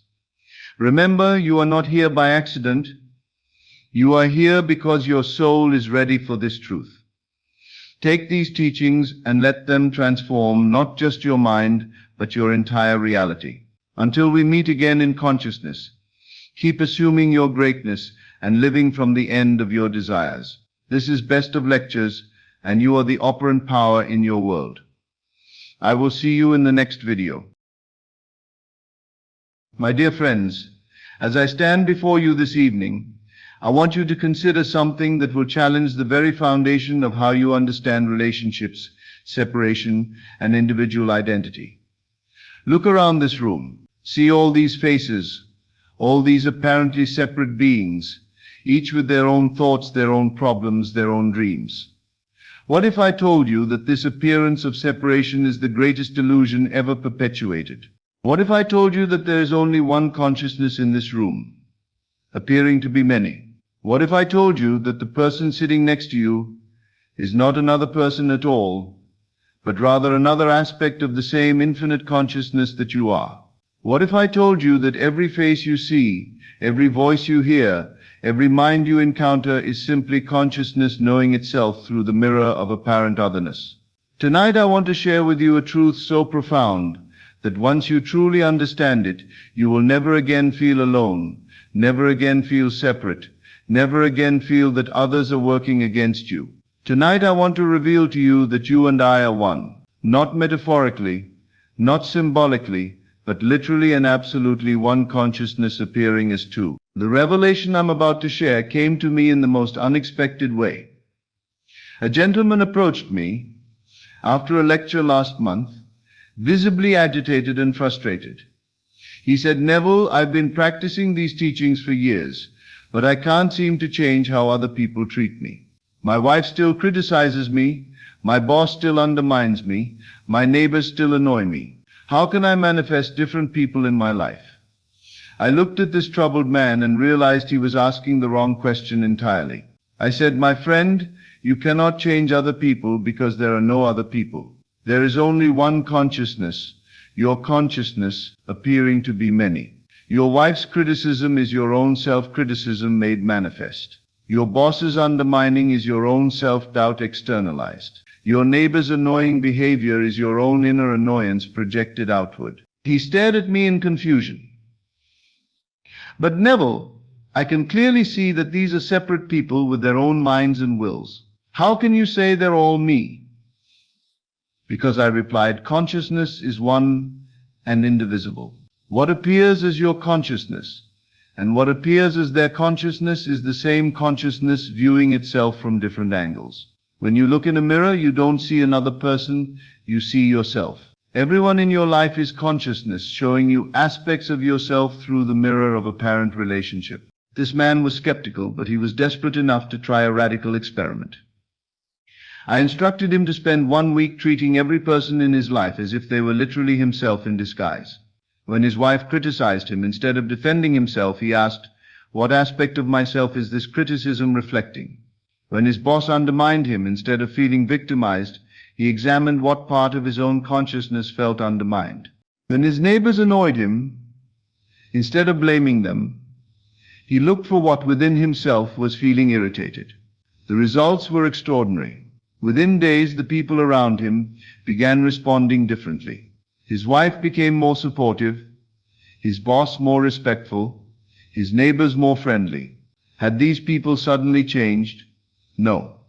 His consciousness had shifted, and since they existed within his consciousness as reflections of his inner states, they had no choice but to reflect his new inner reality.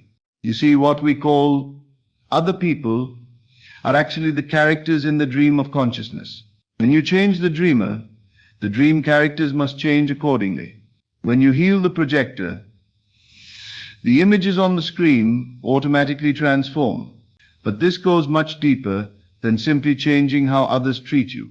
This truth reveals the profound interconnectedness of all existence and your responsibility as the one consciousness appearing as many. Every person you meet is consciousness meeting itself. Every conversation you have is consciousness talking to itself.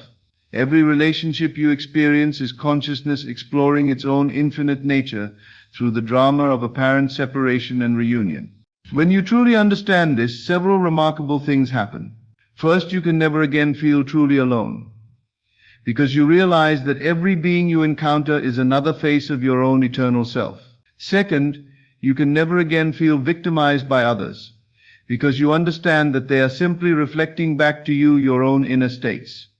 Third, you can never again judge others harshly, because you realize that in judging them, you are judging yourself. Let me share with you a story that perfectly illustrates this principle. A woman came to see me who was consumed with hatred for her ex-husband. She said, "Neville, this man destroyed my life. He was cruel, selfish, and abusive. I cannot forgive him, and I don't want to forgive him. He deserves my hatred." I said to her, "My dear woman, the man you hate is yourself. The cruelty you see in him is the cruelty you fear within yourself. The selfishness you condemn in him is the selfishness you judge in yourself. The abuse you suffered from him is the abuse you inflict upon yourself through your own self-condemnation." She was outraged.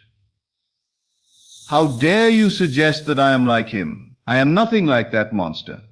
"You're absolutely right," I replied. "You are nothing like the limited version of consciousness that appeared as your ex-husband, but he was also nothing like that limited version. Both of you are infinite consciousness temporarily playing roles in the drama of human experience. The role he played was designed to show you aspects of yourself that needed healing." I explained to her that her ex-husband was not her enemy, but her teacher. He was consciousness disguised as an adversary to help her discover her own power, her own worth, her own capacity for love despite apparent lovelessness. "But how can I forgive someone who hurt me so deeply?" she asked. "By realizing that there is no someone else to forgive," I replied. "There is only consciousness forgiving itself for temporarily forgetting its true loving nature. When you forgive him, you are forgiving the aspect of yourself that believed it was separate, limited, and capable of being truly harmed." This woman began the difficult but transformative work of seeing her ex-husband not as an enemy, but as an unconscious expression of the same consciousness that she was. She began to understand that his hurtful actions came from his own inner pain and confusion, just as her hatred came from hers. As she shifted from seeing him as other to seeing him as self, something miraculous happened. The hatred began to dissolve, not because she was forcing herself to forgive, but because she was recognizing the impossibility of hating herself forever. The pain began to heal, not because she was denying what happened, but because she was understanding its deeper purpose in the evolution of consciousness. Most remarkably, her ex-husband began to change. He started reaching out to apologize for his past behavior. He began making amends for the pain he had caused. He even started attending therapy to address his own issues. Had she changed him through some mystical power? No. She had changed her consciousness of him, and since he existed within her consciousness as a reflection of her inner state, he naturally began to reflect her new understanding. This is the great secret of human relationships. Everyone in your life is you. Pushed out. Your spouse is you in the role of partner. Your children are you in the role of offspring. Your parents are you in the role of authority. Your friends are you in the role of companion. Your enemies are you in the role of adversary. Each person represents an aspect of your own consciousness that you are either embracing or rejecting, loving or fearing, accepting or denying. When you heal your relationship with any aspect of yourself, the outer person who represents that aspect must change to reflect your new inner relationship. But this understanding also reveals your profound responsibility. If everyone in your life is you, then every act of love or hatred you express toward another is an act of love or hatred toward yourself. Every word of encouragement or discouragement you speak to another is a word you speak to yourself. Every thought of appreciation or criticism you have about another is a thought you have about yourself. This is why Jesus taught, love your neighbor as yourself. Not because your neighbor is like yourself, but because your neighbor is yourself, appearing in a different form. When you love another, you literally love yourself. When you hate another, you literally hate yourself. Let me tell you about a man who discovered this truth in the most profound way possible. He came to me consumed with envy and resentment toward a colleague who had achieved the success he desperately wanted. This colleague had the career, the recognition, the income that he felt should have been his. Neville, he said, I hate watching this man succeed while I struggle. It's not fair. He doesn't deserve what he has. I work just as hard, I'm just as talented, but he gets all the breaks while I get nothing. I said to him, this man is not your competitor. He is your teacher. He is not your enemy. He is your mirror. He is showing you your own potential for success by demonstrating it in physical form. Instead of resenting him, you should thank him for showing you what's possible for yourself. But how can I be grateful to someone who has what I want? He asked. By recognizing that he is you, the successful version of you. I replied. Consciousness is showing you your own capabilities through his achievements. Instead of feeling separate from his success, claim it as evidence of your own potential. Instead of competing with him, learn from him. Instead of envying him, become him. This was a radical shift in perspective for this man. Instead of seeing his colleague as other, he began to see him as self, specifically as the version of himself that had already achieved success. Instead of feeling competitive, he began to feel curious about how this version of himself had managed to manifest such achievement. He started studying his colleagues' habits, attitudes, and approaches. Not to copy them, but to understand how consciousness creates success through individual expression. He began to see his colleagues' achievements not as evidence that success was being withheld from him, but as proof that success was possible for him. As he made this shift from separation to identification, something remarkable happened. Instead of being competitors, they became collaborators. His colleague began mentoring him, sharing opportunities with him, even recommending him for positions. The success that had seemed to belong exclusively to another began to manifest in his own experience. This is the power of recognizing oneness. What appears to belong to another is actually yours when you stop seeing another and start seeing self. But perhaps the most profound application of this truth is in intimate relationships. When you understand that your romantic partner is literally yourself in disguise, the entire dynamic of relationship transforms. Most people approach relationships from a position of need and lack. They look to their partner to complete them, to give them what they feel they're missing, to love them in ways they don't love themselves. But when you realize that your partner is you, you understand that any lack you feel they're not filling is actually a lack you're not filling within yourself. A couple came to see me whose marriage was on the verge of divorce. The wife complained, "He never listens to me, never appreciates me, never shows me affection." The husband complained, "She's always criticizing me, always demanding more from me, never satisfied with anything I do."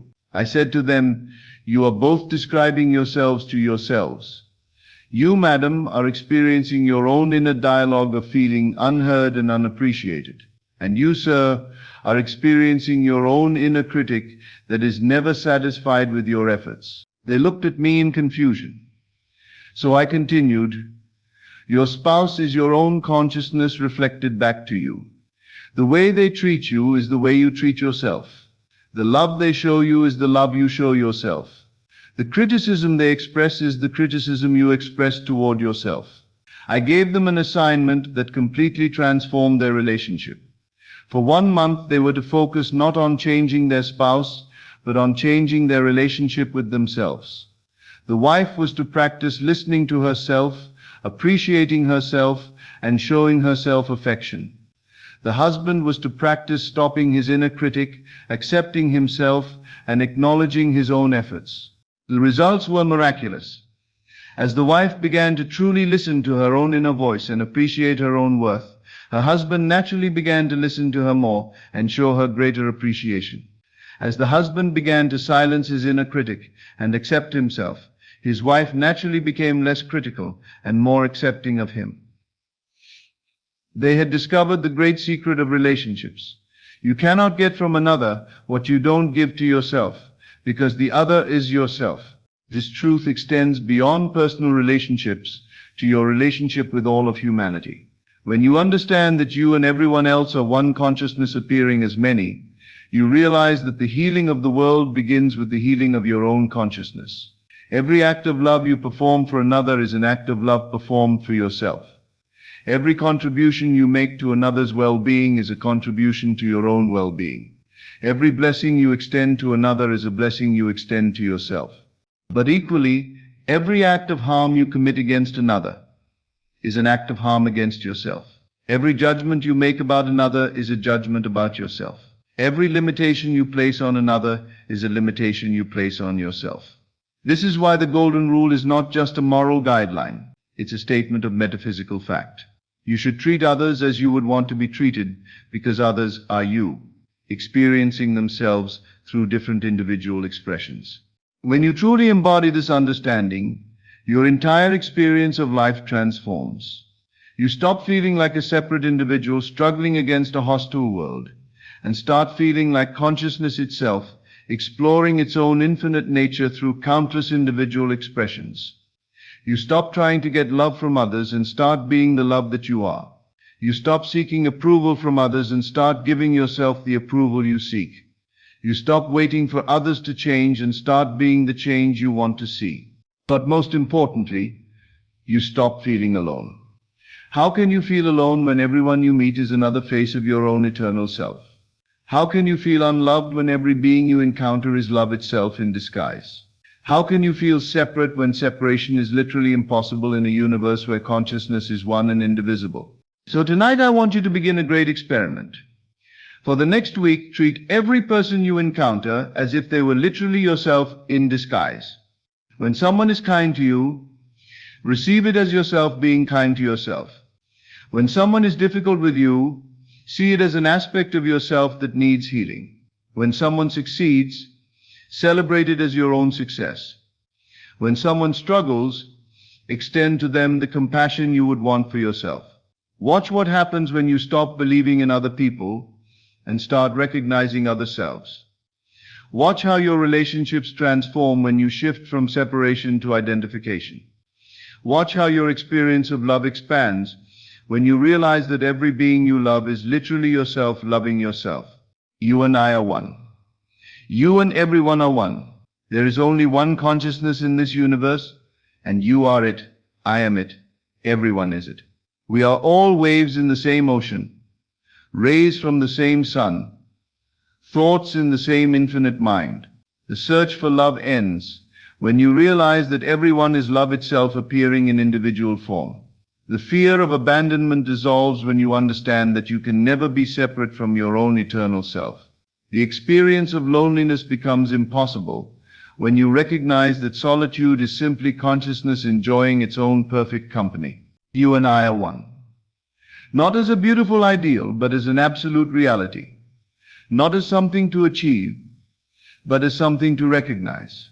Not as a future possibility, but as an eternal fact that has always been true and always will be true. The only question is, will you continue to play the game of separation, or will you awaken to the truth of your eternal oneness with all that is? You and I are one. Not as a beautiful ideal, but as an absolute reality. Not as something to achieve, but as something to recognize. Not as a future possibility, but as an eternal fact that has always been true and always will be true. The only question is, will you continue to play the game of separation, or will you awaken to the truth of your eternal oneness with all that is? This is Best of Lectures. As always, thank you for joining me. Remember, you are not here by accident. You are here because your soul is ready for this truth. Take these teachings and let them transform not just your mind, but your entire reality. Until we meet again in consciousness, keep assuming your greatness and living from the end of your desires.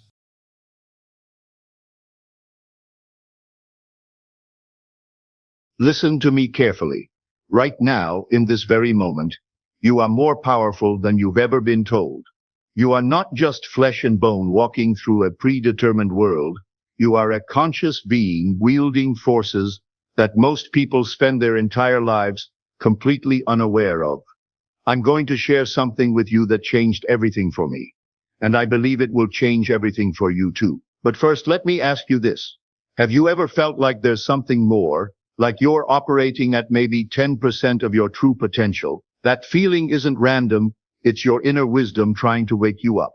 What if I told you that reality isn't what you think it is? That your mind holds a force so powerful it can bend energy, rewrite your future, and turn you into an unstoppable force. You've been deliberately kept in the dark, and today that changes forever.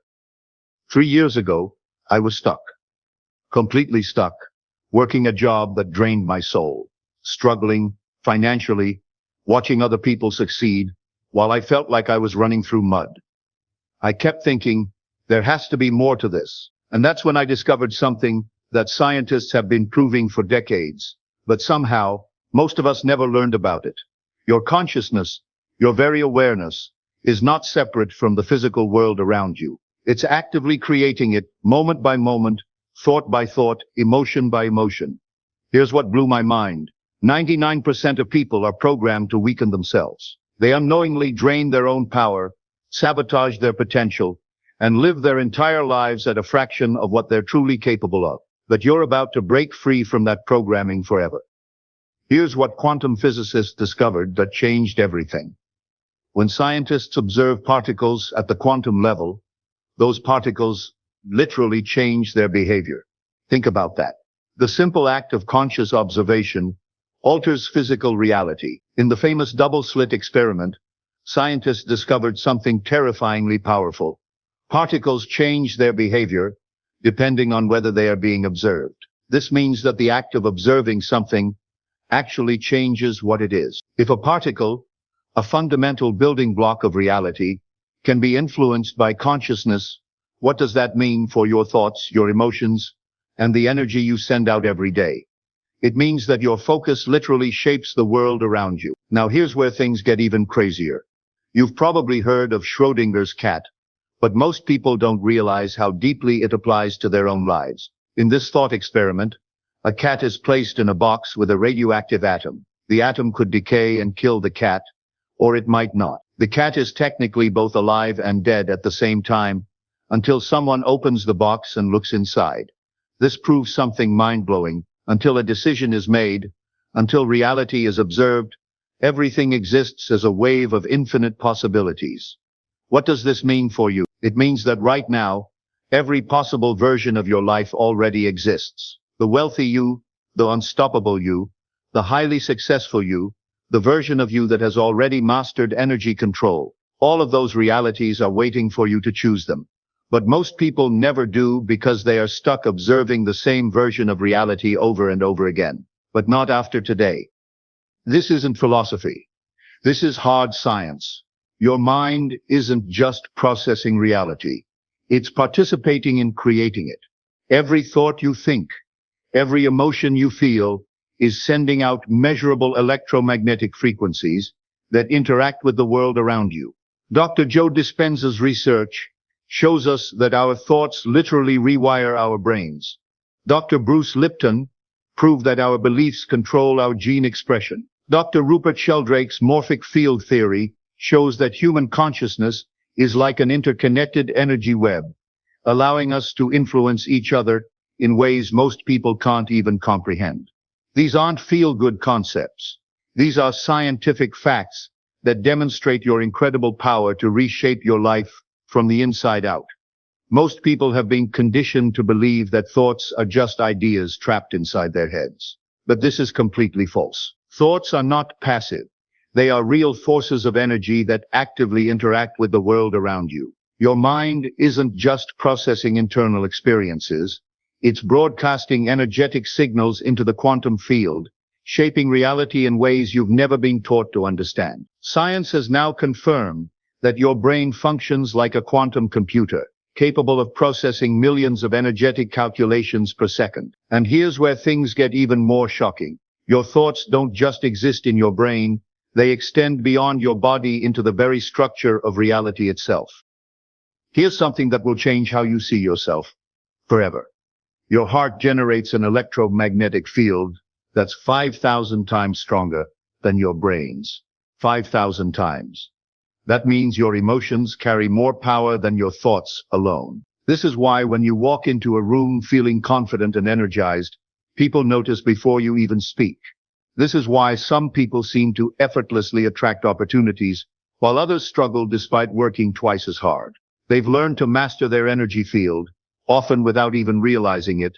Inside your neurons, scientists have discovered microtubules, tiny tube-like structures that seem to operate as quantum processors. According to physicist Sir Roger Penrose and anesthesiologist Dr. Stuart Hameroff, these microtubules allow your brain to function as a biological quantum computer, meaning your subconscious mind is directly altering quantum waves in the universe.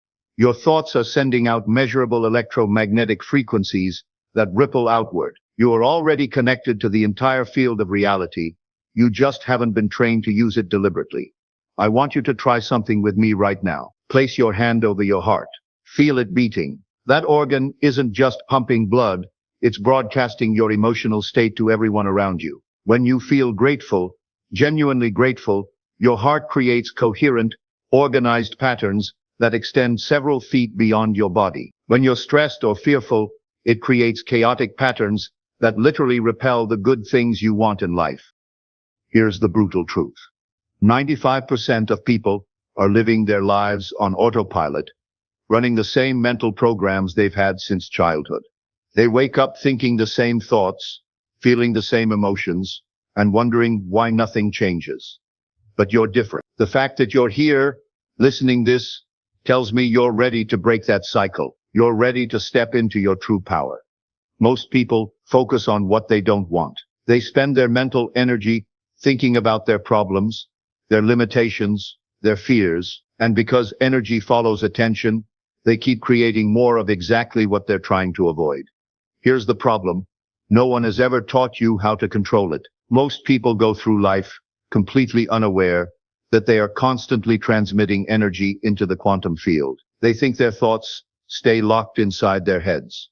They assume their emotions are private, but science has already proven beyond any doubt that your thoughts, emotions, and even your heartbeat are generating electromagnetic waves that extend beyond your body, influencing people, circumstances, and even your future before it happens. You need to make a shift in your energy that will change everything. What if I told you that right now, every possible version of your life already exists? The successful you, the wealthy you, the confident you, the version of you living your dream life, they're all real, waiting for you to align with them. Quantum physics shows us that until we observe something, it exists in a state of infinite possibilities. Your future isn't fixed. It's fluid, waiting for your consciousness to collapse those possibilities into reality. The question isn't whether you have the power to change your life. The question is, which version of yourself will you choose to embody? Right now, you are either programming your energy to pull in the life you desire, or you are unconsciously pushing it away. Every negative thought, every moment of doubt, every time you replay a limiting belief in your mind, you are locking yourself deeper into a reality you don't want. Let me give you a practical exercise that will prove to you right now that you already have this power. Step 1. Think of one area where you feel stuck. Maybe it's money, relationships, health, or career. Really feel that limitation for a moment. Write down how you currently perceive it. For example, I struggle with money. Step 2. Now write down the exact opposite version of this reality. For example, money flows to me effortlessly. Step 3. Close your eyes and imagine that exact reality. See yourself already living that success. Feel the emotions deeply, as if it's happening now. Don't just think about it. Embody it. Immerse yourself in the feeling of it. Step 4. For the next 60 seconds, hold that state. Breathe it in. Let every cell in your body remember what success feels like. What you just did was demonstrate quantum mechanics at work. You shifted your vibrational frequency. You changed the electromagnetic field your heart is broadcasting. For the past 60 seconds, you shifted your focus, which means you shifted the energy around you. And if you practice this daily, your external reality will begin to mirror this internal shift. This is how energy control begins, but this is just the first step. Your superpower is in your heart-brain connection.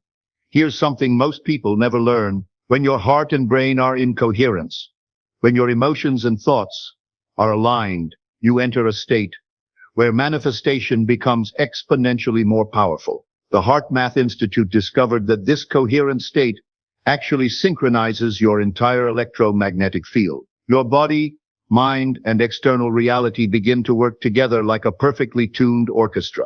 The biggest mistake people make is focusing on what they want while still emotionally attached to their current limitations. If you desire wealth but feel scarcity, you are still vibrating at the frequency of lack. If you dream of confidence but still feel self-doubt, you are broadcasting uncertainty. The secret: you must feel the reality you want before it exists. If you can train yourself to emotionally embody the outcome you desire, whether it's wealth, power, success, or deep influence, then your energy field shifts instantly, pulling that reality toward you like a magnet. Try this with me. Take 3 deep breaths. On each exhale, let your shoulders drop. Now think of something you're genuinely grateful for. Not just in your head, but feel it in your chest. Hold that feeling for 30 seconds. Notice the shift. That's coherence. That's your natural state of power. Most people visit this state accidentally and briefly. Masters learn to live there. I need you to understand something.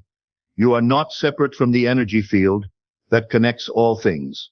You're not a victim of circumstances beyond your control. You are a conscious participant in the creation of your reality. Every thought is a seed. Every emotion is water and sunlight. What you consistently think and feel, you will eventually experience. This isn't wishful thinking. This is how energy works at the most fundamental level of reality. Ancient wisdom traditions knew this. They called it chi, prana, life force. Modern science is proving they were right all along. We are energetic beings living in an energetic universe, and we can learn to consciously direct these forces. Your energy is not just influencing your own life. It's actively shaping the world around you. It means that your thoughts and emotions are being picked up by others before you even say a word. It means that the opportunities, the relationships, and even the money you attract are being directly influenced by the frequency you are broadcasting at every second of the day. Break free from the programming. Most people are walking around with invisible chains, mental programs that keep them limited. I'm not good enough. Money is hard to come by. Success is for other people. These aren't truths. They're programs running in the background of your mind, creating your reality.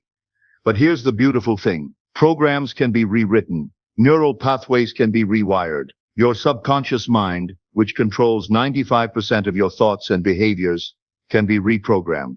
Dr. Joe Dispenza has shown that neurons that fire together wire together. This means that every time you replay a negative thought or focus on an outcome you fear, you are literally hardwiring your brain to make it your reality.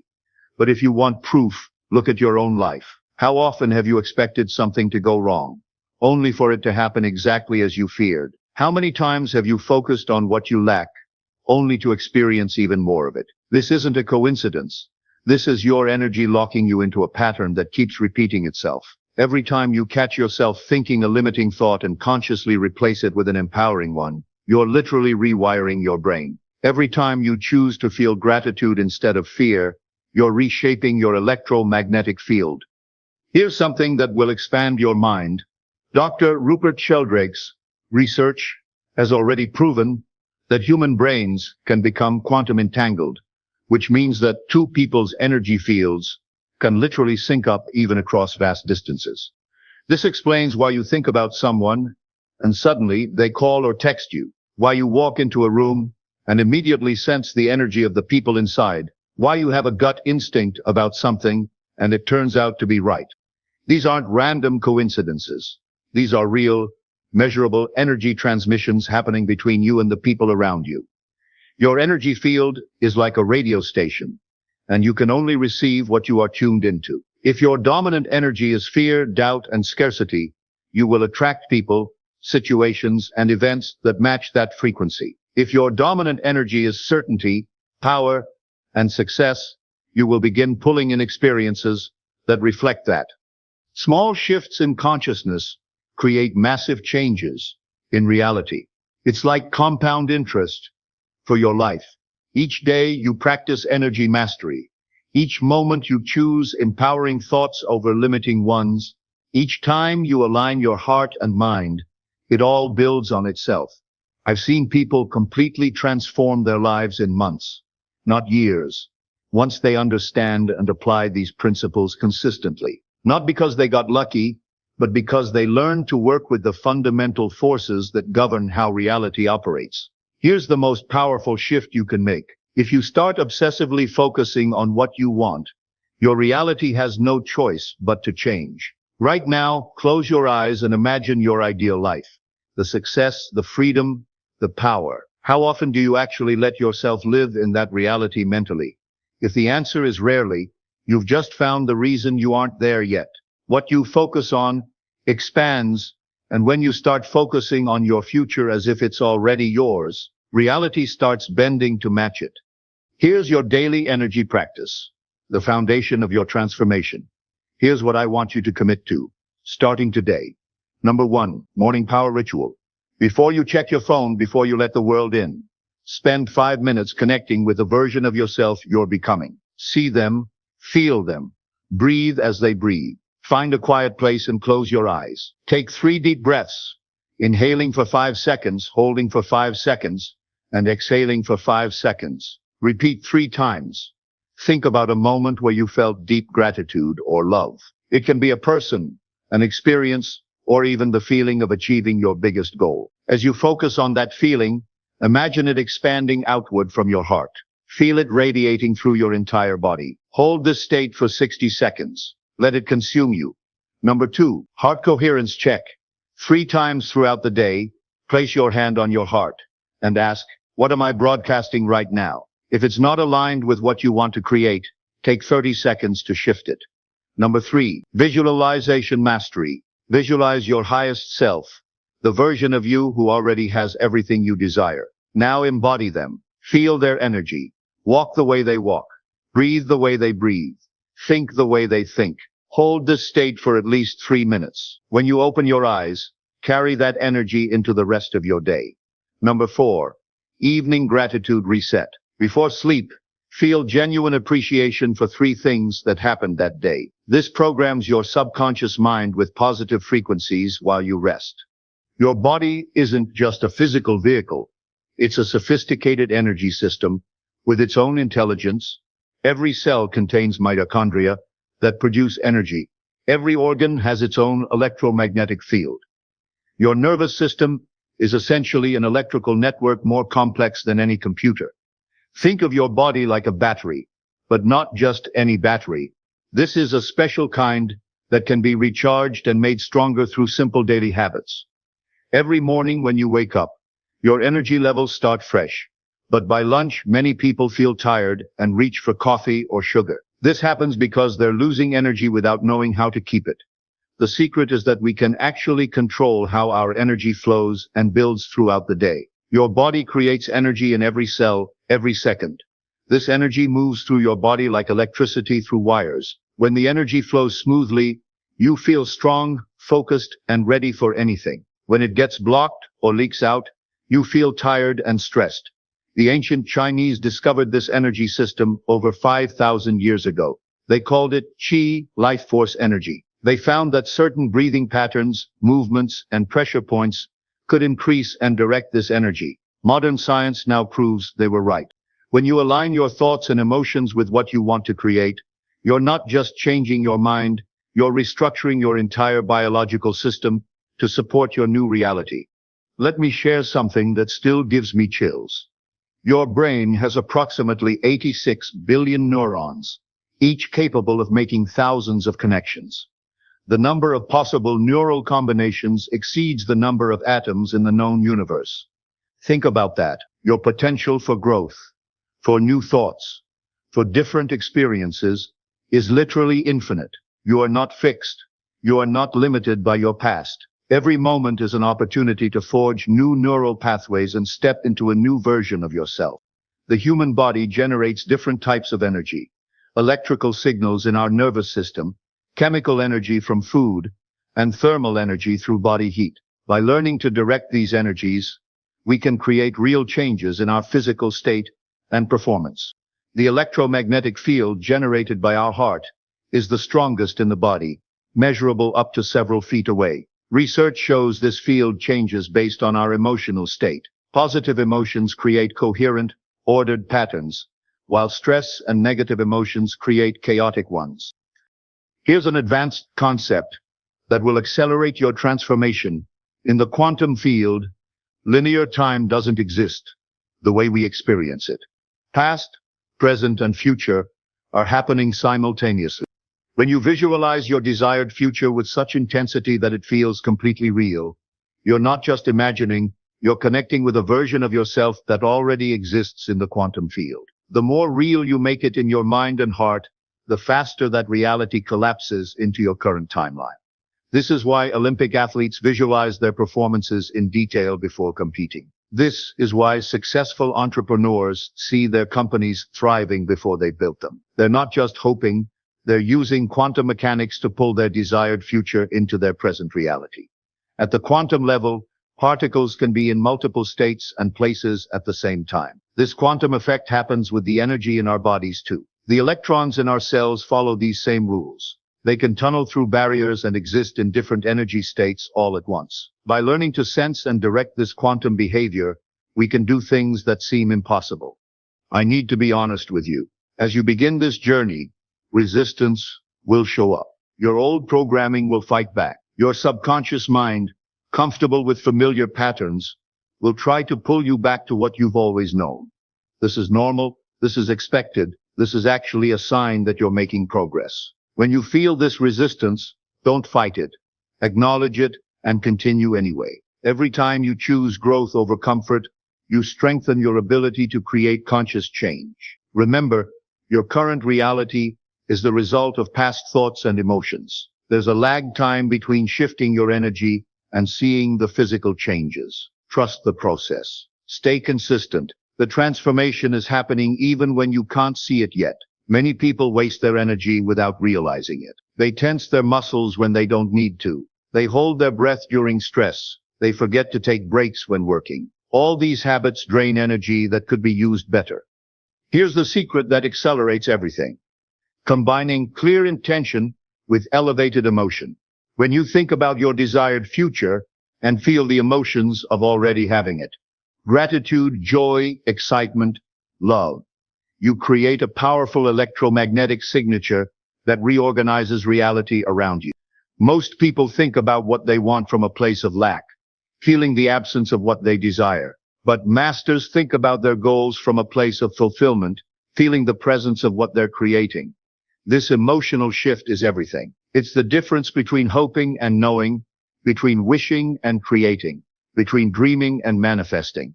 Physical energy and mental energy are connected. When your body's energy is strong, your mind works better. When your mind is calm and focused, your body's energy flows better. This creates a positive cycle that keeps building on itself. Let me give you some specific techniques you can use immediately.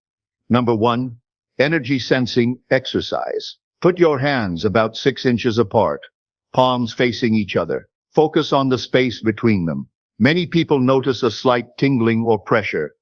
That's energy. Practice moving your hands slightly closer and further apart, paying attention to how the sensation changes. Number 2, energy direction practice. Once you can feel energy, you can start directing it. Think of it like learning to flex a new muscle. Start by visualizing the energy as a bright light or gentle warmth. Try moving it between your hands, making it stronger or softer. Number 3, emotional energy clearing. Pick an emotion you want to feel, maybe confidence. Sit quietly and remember a time you felt really confident. Let that feeling fill your body. Now imagine that feeling as energy you can store and use later. Practice calling up that energy when you need it. Number 4, environmental energy work. Notice when a room feels heavy or tense. You can shift this by visualizing bright light filling the space or using your hands to sweep away stagnant energy. Many people report feeling lighter and more positive after energy clearing. Number 5, protection and healing. Feeling overwhelmed? Visualize excess energy draining into the ground. Need protection? Picture a shield of light around you. Want to heal faster? Direct healing energy to that part of your body. Let your new identity be the conscious creator. From this moment forward, I want you to see yourself differently. You are not a victim of circumstances. You are not at the mercy of your environment. You are not limited by your past. You are a conscious creator, equipped with the most sophisticated quantum computer ever designed. Your brain connected to the most powerful electromagnetic broadcaster in your body.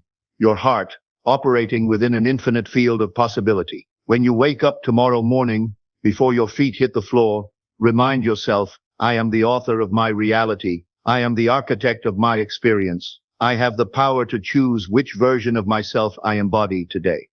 Success isn't something you earn, it's something you align with. Think about this. There are people right now working 100 times harder than you, and they're still broke. Then there are people who barely work at all, yet everything flows to them effortlessly. Why? Because your life is not dictated by effort alone. It is dictated by your vibrational set point, the default energetic state you live in. One of the most powerful tools in your energy mastery toolkit is presence. When you're fully present, not lost in thoughts about the past or worries about the future, you access a state where transformation happens naturally. In presence, you're not running old programs. You're not reacting from conditioning. You're responding from your true self, the conscious, creative being you actually are. Practice catching yourself when your mind wanders to limitation, doubt, or fear. Gently bring your attention back to this moment, to the feeling of your breath, to the power of your heartbeat. This simple practice rewires your brain for presence instead of programming. Your breath connects your conscious mind to your energy system. Practice holding your breath for short periods after exhaling. This creates brief energy charges you can learn to direct. Start with 5 to 10 seconds and increase gradually.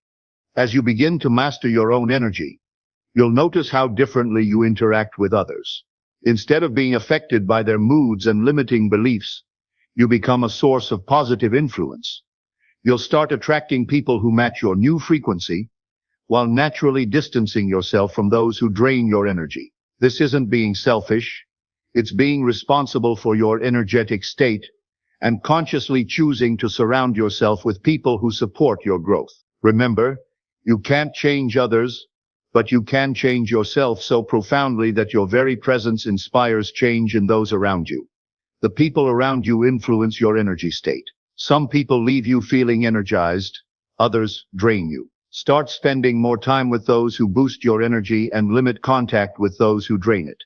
The quantum field is your infinite playground. Here's something that will expand your perspective forever. According to quantum field theory, the space between atoms isn't empty. It's filled with infinite potential energy called the quantum field, or zero-point field. This field responds to consciousness. It responds to intention.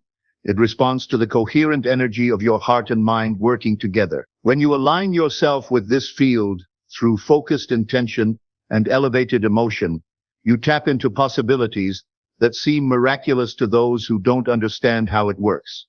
The quantum field doesn't respond to what you wish for, it responds to what you focus on. Whatever dominates your attention will expand. This isn't just some positive thinking concept. This is neuroscience and quantum mechanics in action. Every moment, you're broadcasting an energetic signature based on your dominant thoughts and emotions. This signature attracts experiences, people, and opportunities that match its frequency.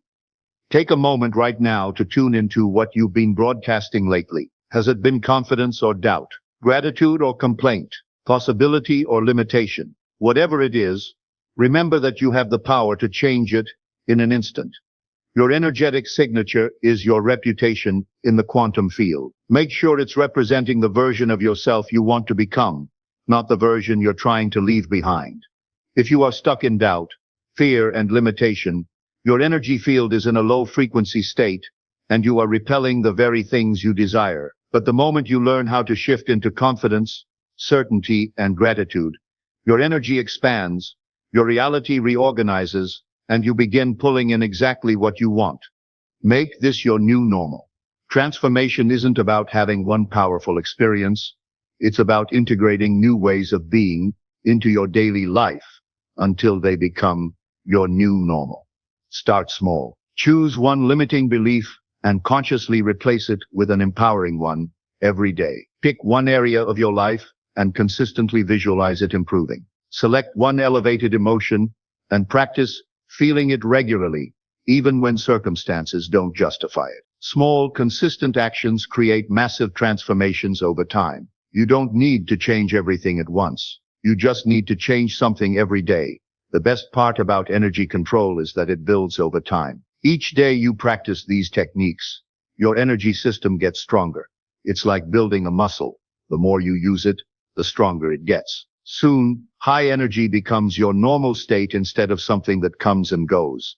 You're not alone on this journey. All around the world, people are waking up to their true power. They're realizing that they're not victims of circumstance, but conscious creators of their experience. Connect with others who understand these principles. Share your experiences. Support each other's growth. When conscious creators come together, their combined energy creates possibilities that none of them could achieve alone. This is why people who expect the worst always seem to get it. Why people who are constantly anxious seem to attract more things to be anxious about. Now look at the most successful people you know. They walk into a room and people feel their energy before they even speak. They exude a presence that makes others want to follow them. This is not luck. This is energy mastery. Commit to your transformation. This is where I challenge you to make a decision. Not tomorrow, not next week, but right now. Are you ready to step into your power? Are you willing to take responsibility for your energy and consciously direct it toward the life you truly want? If you are, then make this commitment. For the next 30 days, you will practice energy mastery daily. You will catch yourself when you're operating from old programs and consciously choose new thoughts and emotions. You will visualize your desired future with such clarity and feeling that it becomes more real to you than your current circumstances. The more you train yourself to operate from this frequency, the more your reality will begin to mirror it back to you. This is the secret that 99% of people will never understand. They will continue living life on autopilot, reacting to circumstances, hoping something changes. But not you. Because you are no longer waiting for reality to shift, you are shifting it yourself. This is the moment of truth. Right now, you stand at a crossroads. You can walk away from this knowledge and continue living as you always have. Or you can embrace your true nature as a conscious creator and begin transforming your reality from the inside out. The choice is yours. But know this. You were meant to hear these words. You were meant to remember your power. You were meant to break free from limitation and step into the fullness of who you really are. Once you open this door, you can never unsee what's inside. Once you understand these laws that govern reality manipulation, you'll realize that there are no limits except the ones you've been programmed to believe in. Your energy is your signature in this universe. Make it count. Make it powerful. Make it reflect the magnificent being you came here to be. I want you to say this out loud with conviction, feeling every word. I am a conscious creator, wielding the power of focused intention and elevated emotion. I choose my thoughts deliberately. I feel my emotions consciously. I direct my energy purposefully. My past does not define me. My circumstances do not control me. I am the author of my reality, and I am writing a story of unlimited possibility. I understand that energy cannot be created or destroyed, only controlled. I understand that my thoughts send out measurable energy waves. I understand that my heart's electromagnetic field is 5,000 times more powerful than my brain's. I understand that reality remains undefined until I observe it. Today, I step into my power. Today, I align with my highest potential. Today, I become who I was always meant to be. I am no longer waiting for reality to shift. I am shifting it myself. Now, here's my final challenge for you. If you truly want to bend reality, you need to reprogram your subconscious mind and energy field to match the life you want. Do this exercise daily, and your reality will start shifting fast. Find a quiet place and close your eyes. Take 3 deep breaths, inhaling for 5 seconds, holding for 5 seconds, and exhaling for 5 seconds. Visualize your highest self, the version of you who already has everything you desire. Now embody them. Feel their energy, walk the way they walk, breathe the way they breathe, think the way they think. Hold this state for at least 3 minutes. When you open your eyes, carry that energy into the rest of your day. The revolution begins with you. Your energy mastery journey starts now. The universe is listening. Reality is responding. Your transformation has already begun. Remember, you don't just have potential, you are potential, unlimited and waiting to be expressed. Go forward and create the impossible. The world needs what you came here to give. Everything you've been taught about how reality works is wrong. You've been programmed to believe that life follows a linear path, that things happen by chance, and that the universe is indifferent to your existence. That's a lie. Reality is not fixed. It is fluid, malleable, and constantly responding to the energy you emit. The only reason most people don't see this is because they are unconsciously following a script that was never theirs to begin with. Right now, you're either commanding reality or you are being controlled by it. There is no in-between. Your energy, your choice, your reality, your time. Energy mastered.